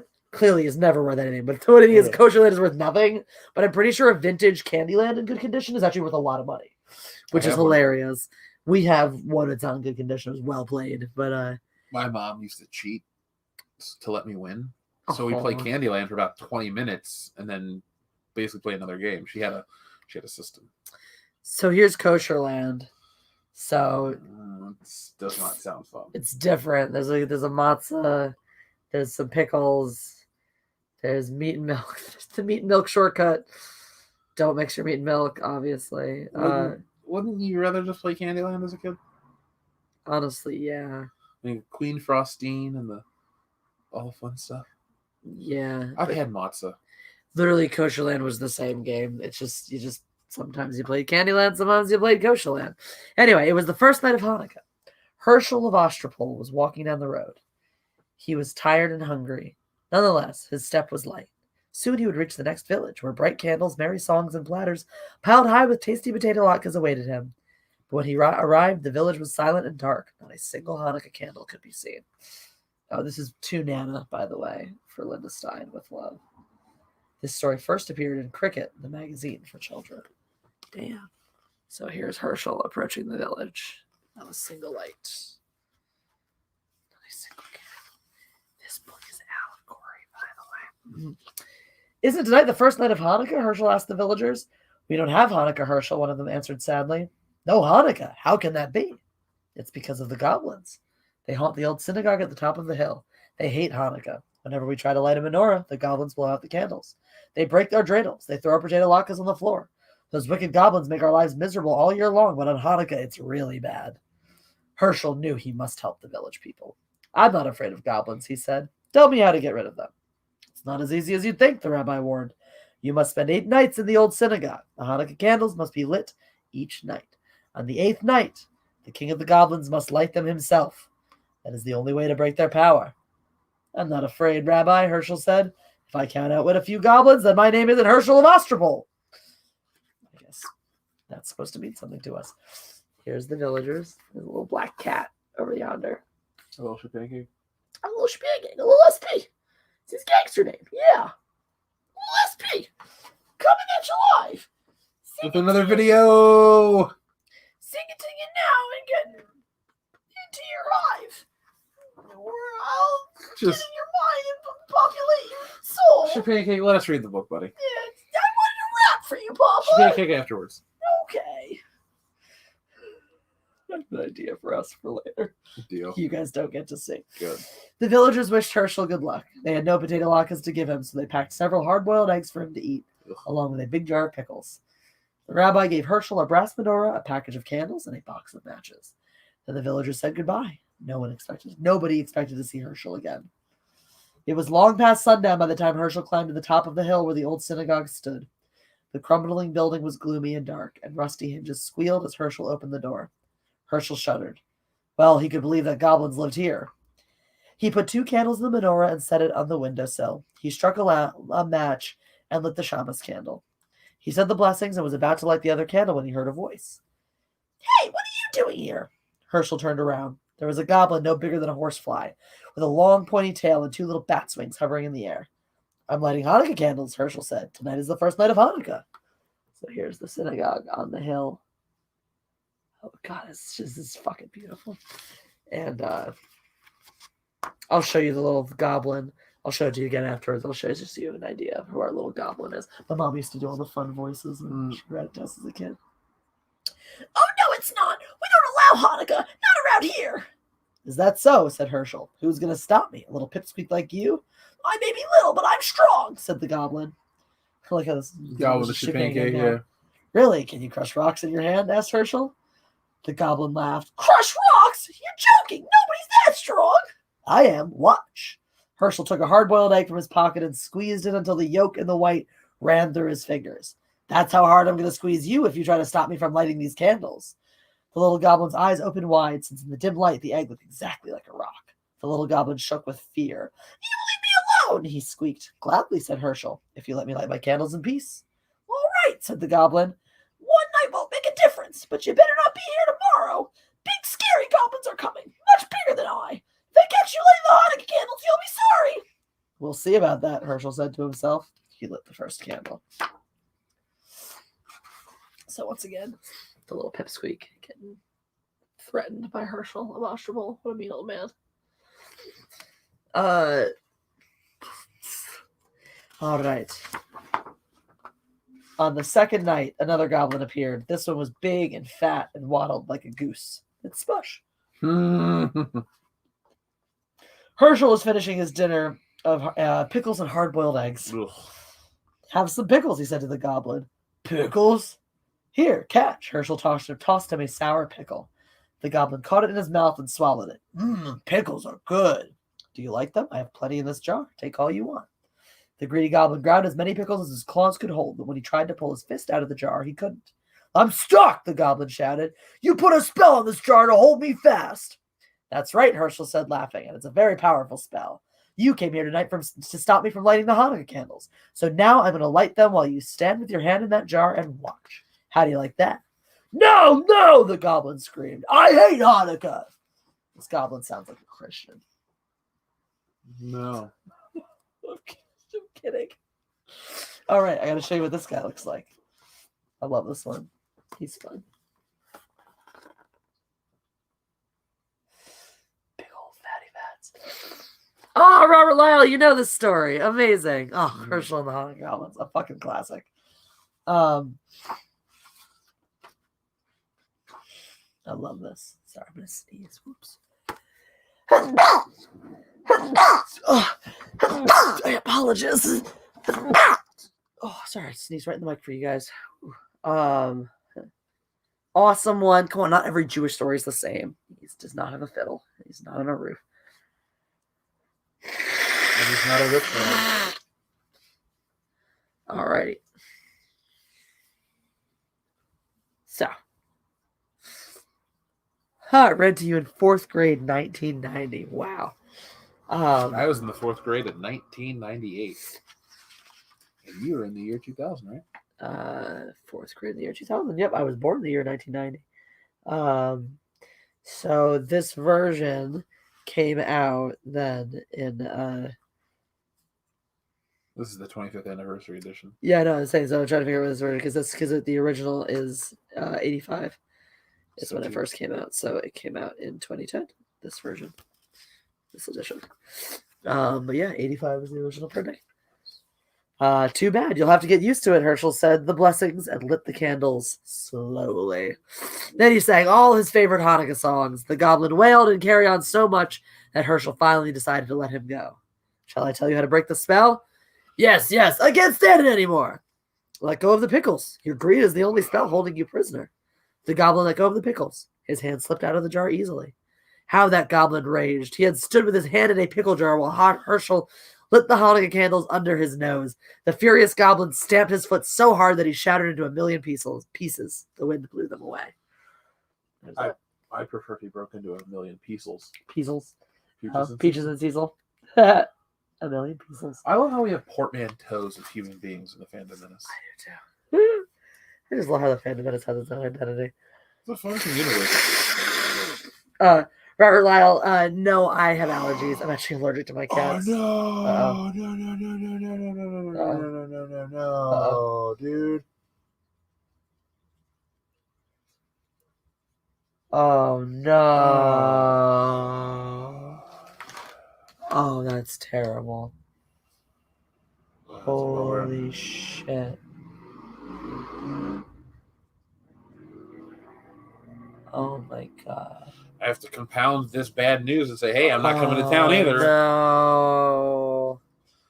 Jeez. Oh. Fuck. That's so sad. Really bad news, guys. I'm sorry. Just give us a sec. Personal stuff, nothing, no fandom menace, no channel, no nothing like that. Yeah. Nothing, You won't hear about it, but it just affects people we know. Where were we? Oh, the goblin shouted himself away. Get back to the Happy Children book. So yeah, don't worry about it, guys. It's just send good vibes to just in our direction, and we'll pass them along. Some people we know need them right now. The third night came. Herschel felt something watching him as he set the candles in the menorah. Instead of lighting them, he began playing with the dreidel. An hour passed. Herschel looked up. Sitting across the table was another goblin. This one had a fire-red face and 2 enormous horns. It's getting late, Oh, the goblin said. When are you going to light the candles? Later. There's plenty of time. Herschel spun his dreidel. This is more fun. What are you playing with? The goblin asked. It looks like a top. It's a dreidel. Don't you know about dreidels? No. Too bad. Dreidels are lots of fun. You can also make lots of money if you know how to play. Really? The goblin was interested now. All goblins like money. Everyone knows that. This one was no exception. How do you play? It's very simple, Herschel said. But you must have gold. That's the first rule. I have plenty. Is this enough? The goblin poured a pile of gold coins onto the table. I love this goblin because he has like 12 noses. That's his thing. He's just like a regular kind of winged, dragony looking goblin with fucking 12 noses. Yeah, 12 noses. I always thought they were orcs. Nope, they're just a bunch of noses. See? He smells everything. The smell of fear. I just love the design on all the creatures. So I fun just to me. like Herschel's design. Oh, I love Like, Herschel. this All is his what little I- expressions. That's what I would say. I like His how face. he's very realistically proportioned, but he's so expressive. I think this is my favorite one of his expression. All his expressions too. Actually, that's the way he's just. You I just- think the cover image is It's so perfect. because he's got the hesitate. Anyway, keep going. I don't want to keep. We're killing the flow of the book. I'm sorry. I really like this story. This is my favorite picture. That's fine, Herschel said. Listen carefully now. This letter is shin. If it comes up, you give me a handful of gold. If this letter is hey, this letter is hey. If it comes up, you give me half your gold.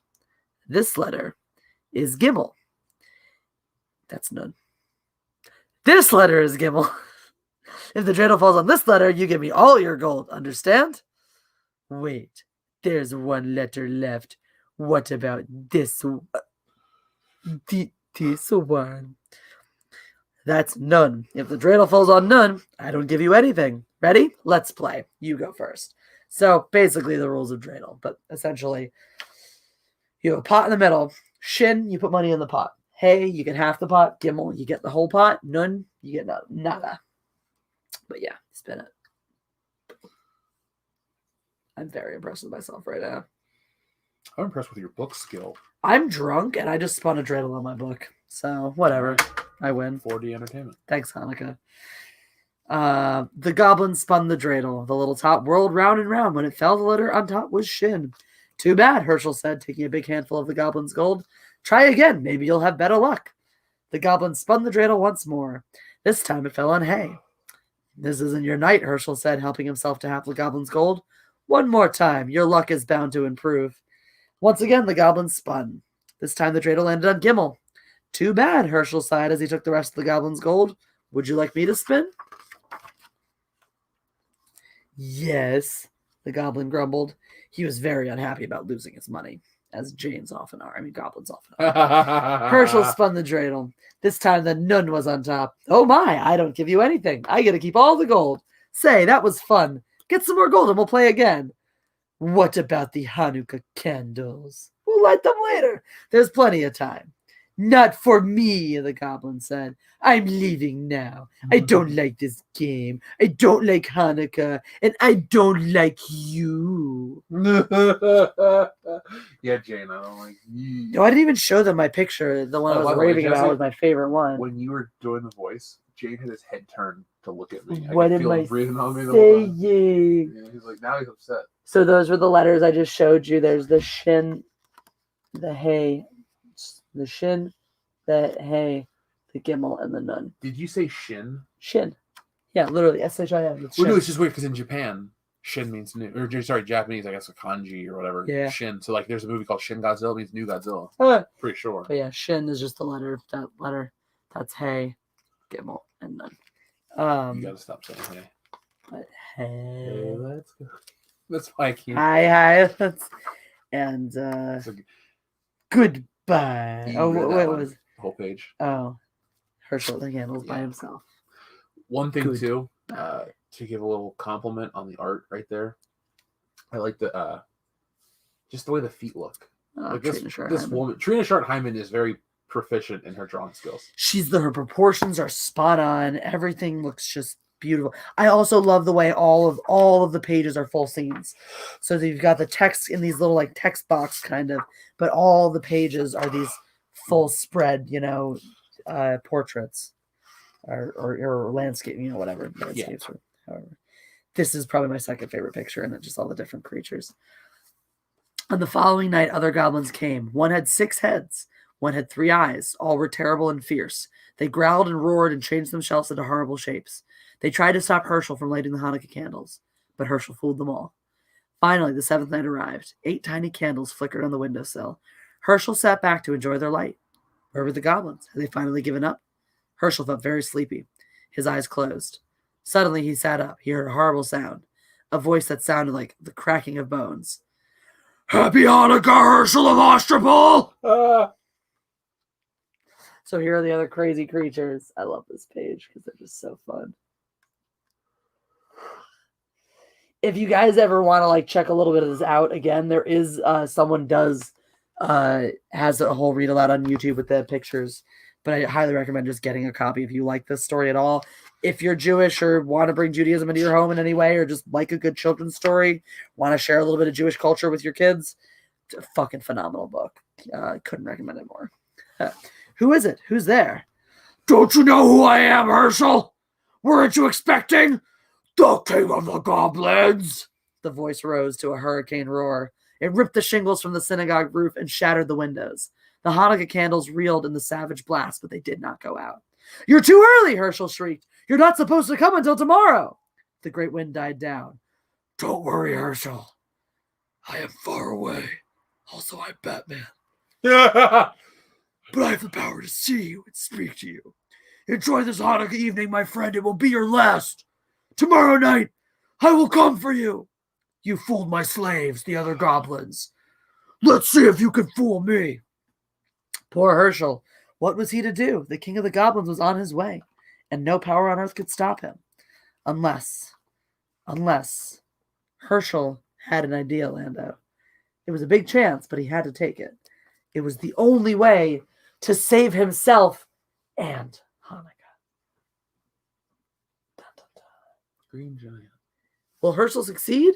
Find out next time. Same bat time, same bat bat channel. Oh, sorry, I don't know if I was Batminiting because that's the way they end all of the Same bat Batminute time. podcasts. They do a whole alliterative blurb. Will the blah blah blah blah blah, and they have the guest read it. So on all mine, I've read mine too. You get the alliteration, and the. I like how they have brought in that element from the old Batman Oh, show. dude, you would love this podcast. I'm sure I would. We should listen to my episodes. If you guys don't know Batminute, if you guys are Batman fans, the Batminute podcast, they do minute to minute every Batman movie. They're in. They must have wrapped forever by now because my episodes were Holy Rusted Metal and those were several months ago now. Oh, I remember. But I have told them unequivocally. I have been on every episode since '89, so or in every season since '89. I'm very proud, but they're great guys. Anyway, so you guys saw. I love in this picture. Did I get a hold it up yet or not? I did. Mm-hmm. I love. I don't know if I had to put out this detail. The pickle jar flying. So, how many pickles does he have left? Just 2? 3. There's a lot of pickles in that jar. Yeah. So this is the last night of Hanukkah. Not We don't know how many jars they gave. They could give them a bunch of jars, you know.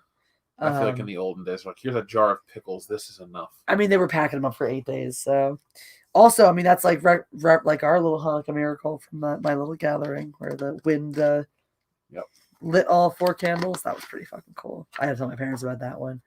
Oh, my absolute favorite page. Knows your shirt. Oh yeah, yes it is. You got it, Xenomorph Scar Hunter 79. It is indeed.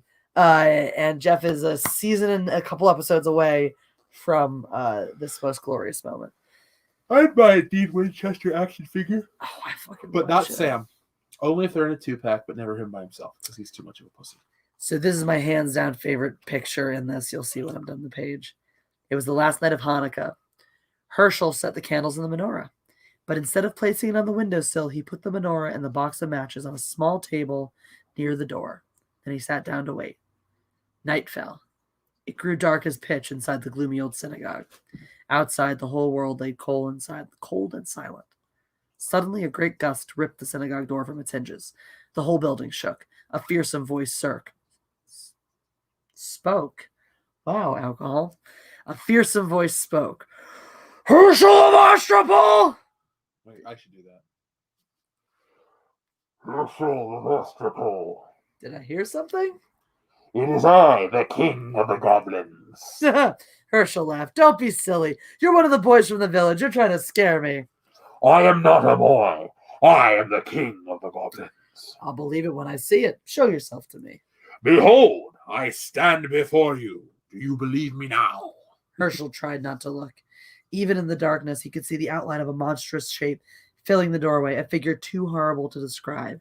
He pretended not to care. And goddamn, if Trina Shart Hyman doesn't deliver. Fucking hell. Sharts always deliver.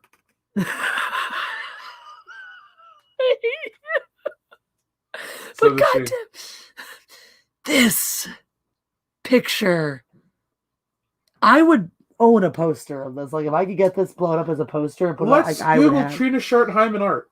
like, I would own this as a poster on my, like, this is just, fucking visceral, beautiful, terrifying, and the perfect thing of the perfect understanding of knowing how to craft a horrifying silhouette and letting your imagination do the rest. Do you want to see what Trina Shart Hyman looks like? Yes, I do.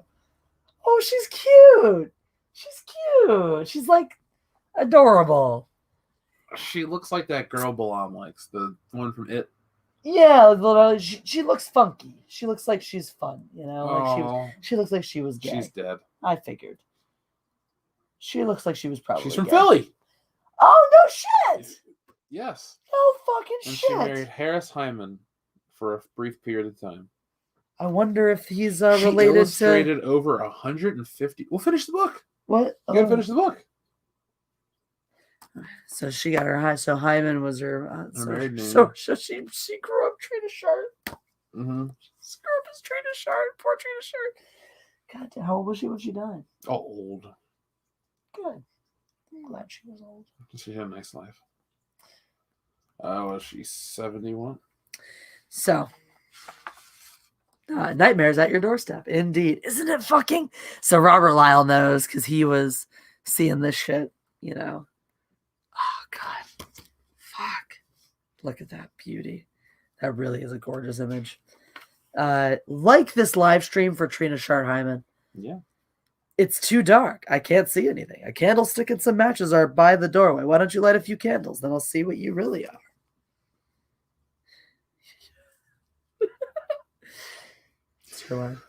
Indeed you shall. A match flared. The shaman's candle caught the flame. Herschel's blood turned to water at the awful sight before him, but he did not lose courage. Master of the world, he silently prayed. Thou who created the heavens and the earth and the spirits of the air, stand by me now. Then he addressed the goblin. It's still too dark. What are you afraid of? There are plenty of candles. Why not light them all? A hideous hand took the shaman's candle and lit the others one by one. Herschel felt himself growing faint, but he forced himself to look. His eyes grew wider and wider as each candle caught the flame. 6, 7, 8. The king of the goblins stood before him. Now, Herschel, do you know who I am? I know you're not Queen Esther. Very funny. Enjoy the joke. It will be your last. So Queen Esther is the hero of the Purim story, which is another holiday in Judaism. It's funny. It's funny. The other funny thing about it, so first of all, another gorgeous picture. The warm glow of the red candlelight, the hideous goblin hand, and the little word above Herschel's head in the Hebrew. I'm assuming it's an onomatopoeia because that literally just says yeah. I'm assuming it's just like a yeah, like a yeah. But that literally says yeah. That's what that's. So the yud is kind of like a y. That vowel is like a placeholder vowel, so it's kind of like a nothing vowel. So you wouldn't really. There's like just like a y, like a y, and then that's an a, an ah sound. So yeah.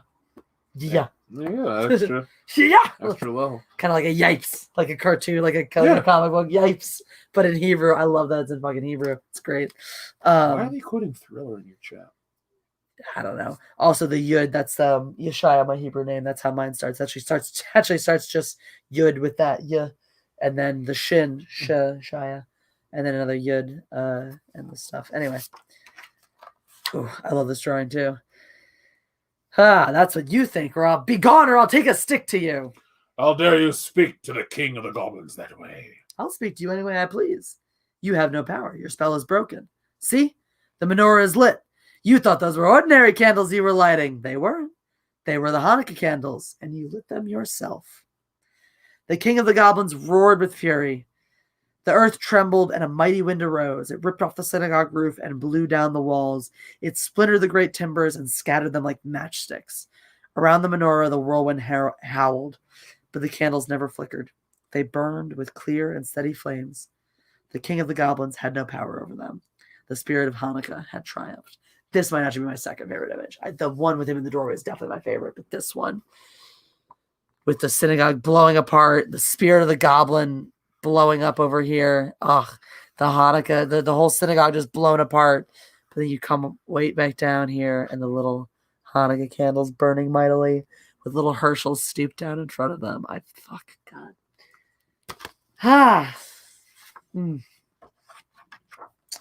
The great wind vanished as suddenly as it had risen. Herschel rubbed his eyes. The night was as still as before, even though the synagogue was gone. Walls, floor, roof, even the foundation stones had vanished.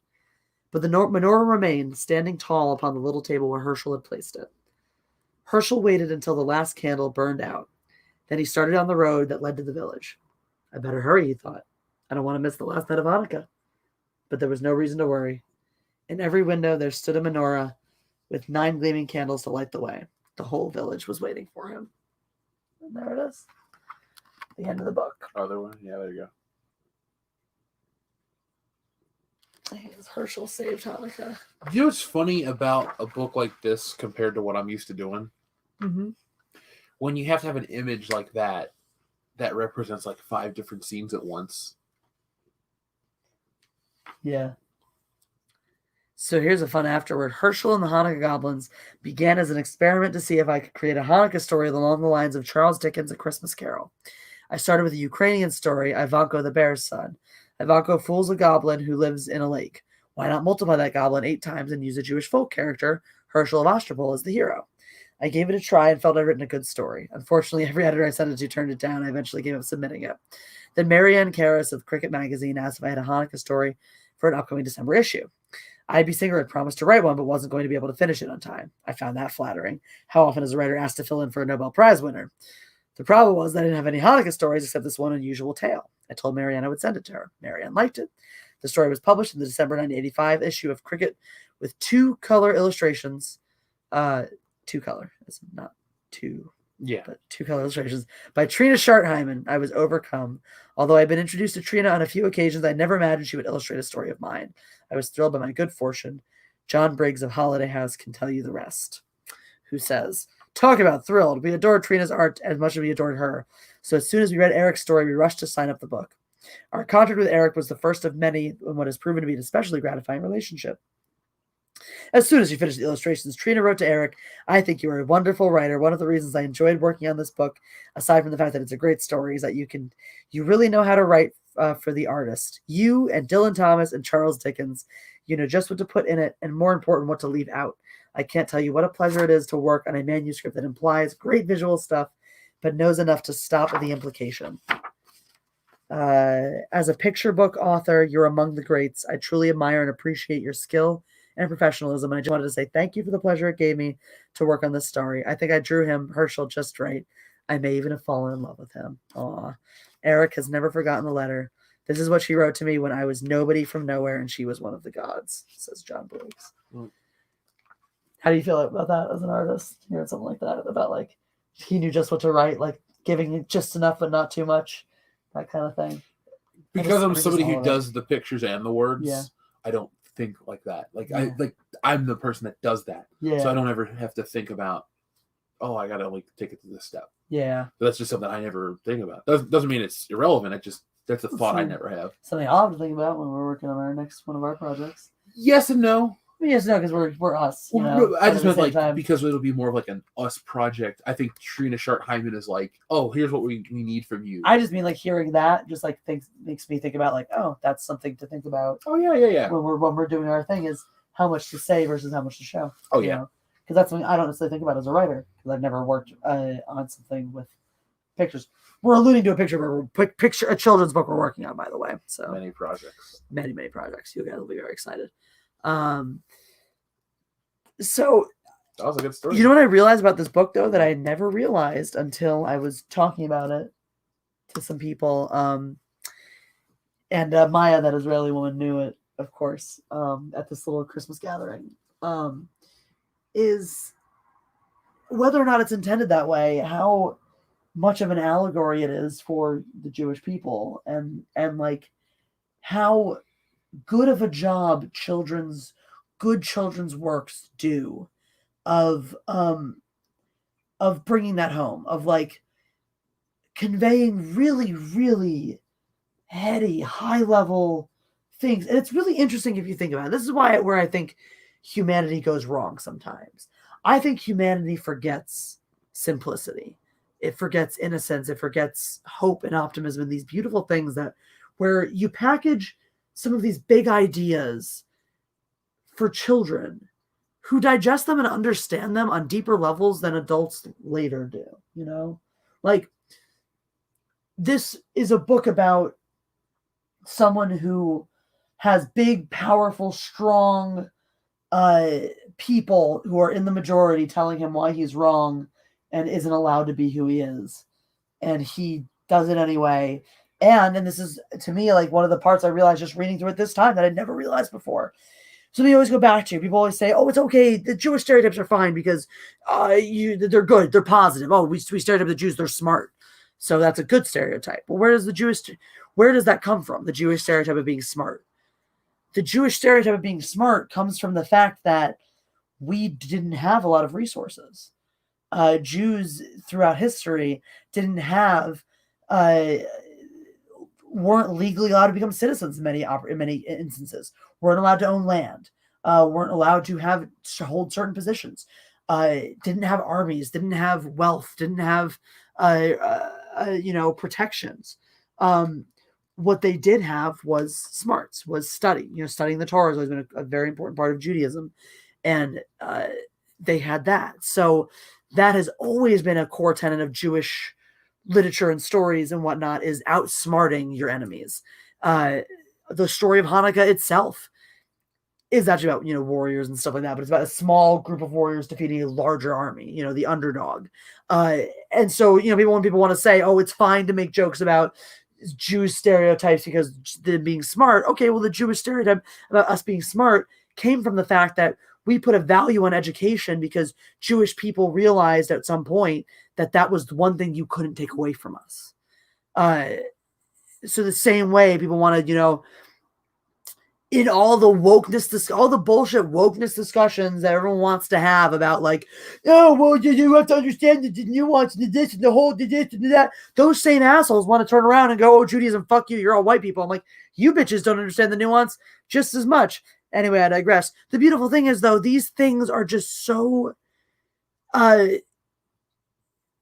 it's cool because I doubt Eric Kimmel thought about all this writing this story. I doubt he sat down and was like, I'm going to write a story about Jews being smarter than people. I'm going to write an allegory for, Jews being told not to practice Judaism and doing all this stuff, which is very, that's the story of Hanukkah. That's the story of a lot of our holidays. Maybe he thought of that to an extent, how can I make this, okay, Charles Dickens level, tie it into larger moral values and stuff like that. But there's some little intrinsic things. That to me, like, is something I just learned. In the past week, the past few days from talking to an Israeli woman who had some very insightful things to say about being Jewish. Is some of the really beautiful things about Judaism are the effortless things that connect. Like, let me explain.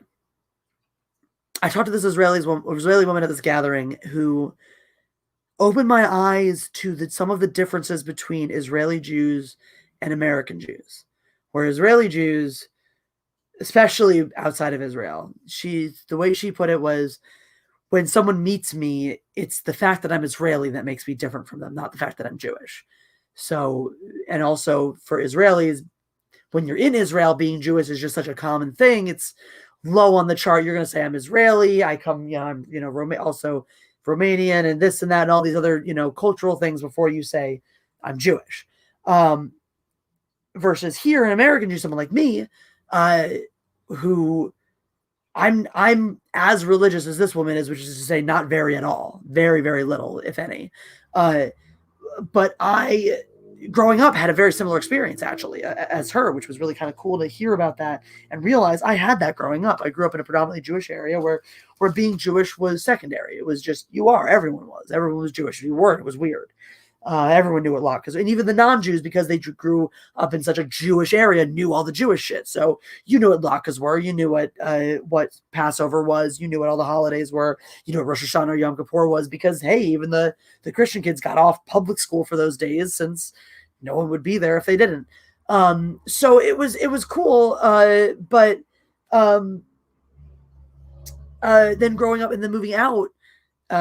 Going to college in a not a very Jewish area, living out here, having most of my friends not be Jewish, then I had to start actually think about what's my Jewish identity? What does that mean to me?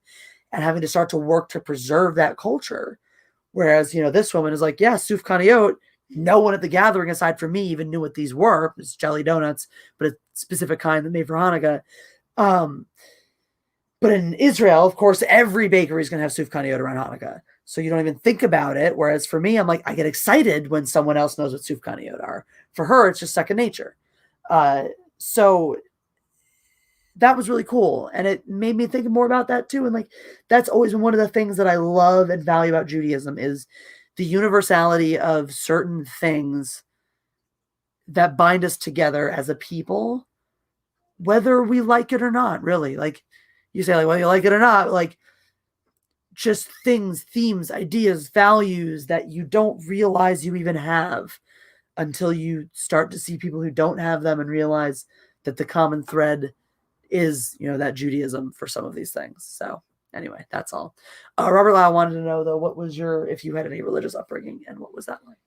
Don't talk about that publicly. Okay. Touche. So that is fair. But yeah. If you guys want to know more about me being Jewish and how I feel about all that stuff and whatnot, hopefully you backed a copy of author Stephen Walton's Fandom Menace. He's writing a history of the Fandom Menace, etc. And I have a chapter in it about exactly that, my relationship with my Judaism as an identity in the midst of all this identity talk in the modern era. So definitely check that out and support that. If you missed out on backing this edition, I'm sure you'll get another opportunity down the road. He does have a third one coming out. So I'm sure you'll get chances to back the earlier editions with that Anywhoozle, long sidetrack from that experience. But thank you guys for going on the Herschel and the Hanukkah Goblins journey with me and indulging my little chats about Judaism this time of year. But we do have one that I think related to what we were talking about earlier. Probably should have pulled it up then, but I think we were in the middle of the book when it rolled in, actually.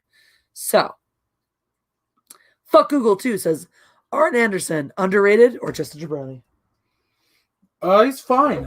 Four Horsemen are good. I don't think all era. Put it like this: if you grew up in the 70s and 80s wrestling, you probably love Arn Anderson. If you grew up in the 90s and 2000 wrestling, Arn Anderson is Ric Flair's best friend that got beat up by The Undertaker. So I respect Arn Anderson, and I like his contributions to wrestling. He's not a jabroni, but I don't think he's underrated either. I think he fits the role. History's been kind to him, and everybody knows exactly what he contributed. So yeah, Arn Anderson gets exactly what he deserves. A good end of the story. Touche. All right, Fuck Google, dude. Thank you so much for the super chat. Thank you, Robert Lyle. No need to apologize, Robert. You asked a question and the answer was the answer. No offense given or taken. That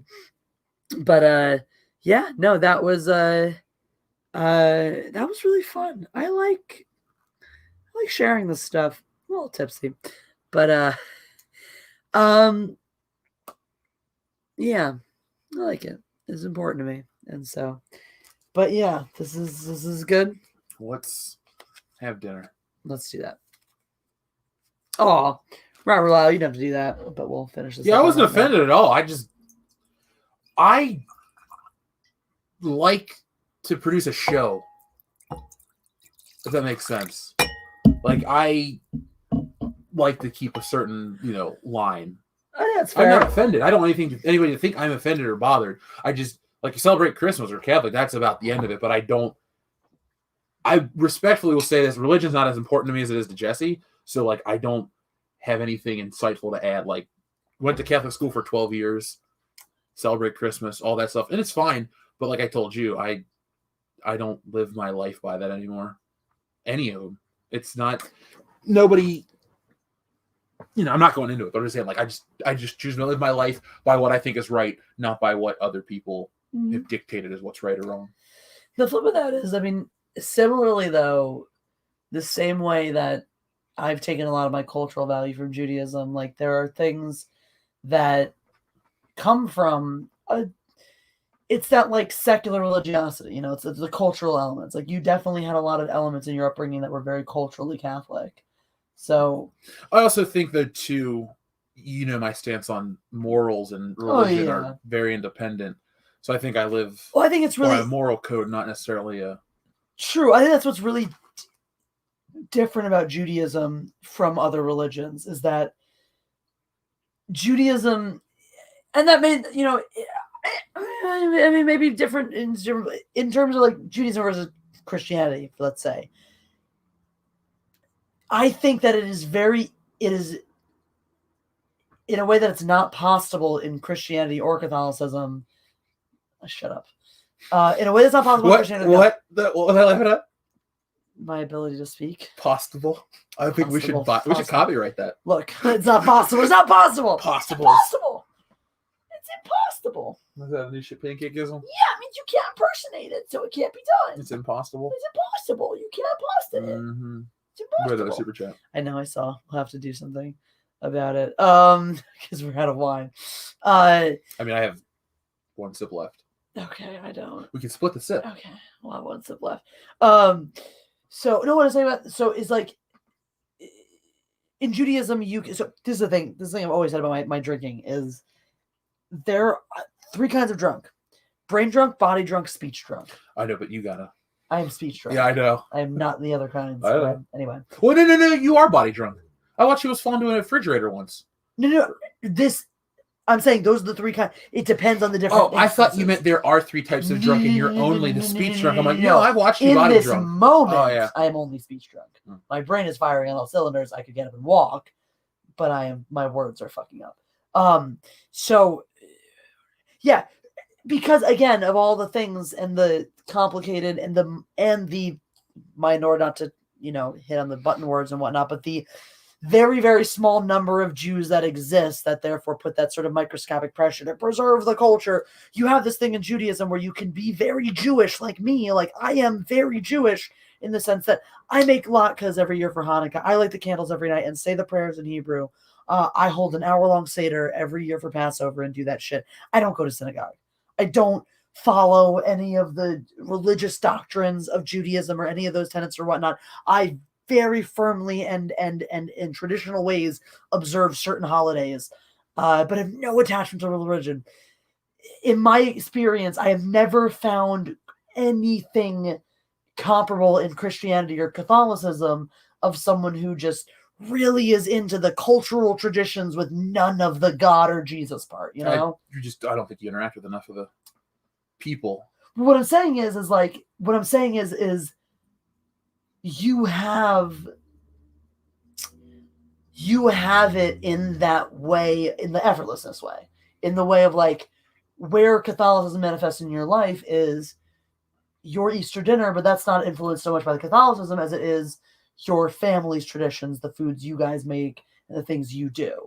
So where Judaism is rooted into a more universal tradition, and then also the family stuff, a lot of the separation of Christianity and Catholicism, the secularism versus religion is really how our family practices versus you see what I'm saying? We're like, I see what you're saying. I don't agree, but yeah, I see what you're saying. What I'm saying is like, if you grew up in a Catholic family, but don't want to follow the religion element of it, you'll pull the family practices you will pull from it will probably not have anything to do with Jesus, if that makes sense. It does. I've been that way. Yeah. Okay. Yeah. Fair enough. So that's all. So it's just kind of different. But yeah, let's read that. So that K2 fan says, "You're Jewish? Say what? Kristen Stewart." Okay.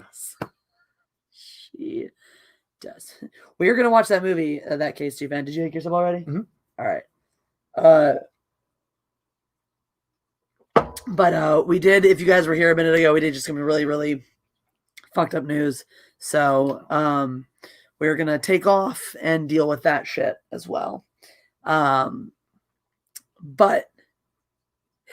Lawrence Goldkamp says it's called culturally Catholic. I think we call it culturally Jewish as well. It's just interesting some of the differences. We still have an 8th night of Hanukkah to go on Thursday, though. So tune in if you want more drunken Hanukkah ramblings. But for now, we are going to take care of some of this stuff in our lives. Thank you guys so much for joining us. Thank you guys for hanging out through Herschel and the Hanukkah Goblins. It has been super cool. And to all, happy holidays, Chag Sameach, Hanukkah Sameach, to all a wonderful evening.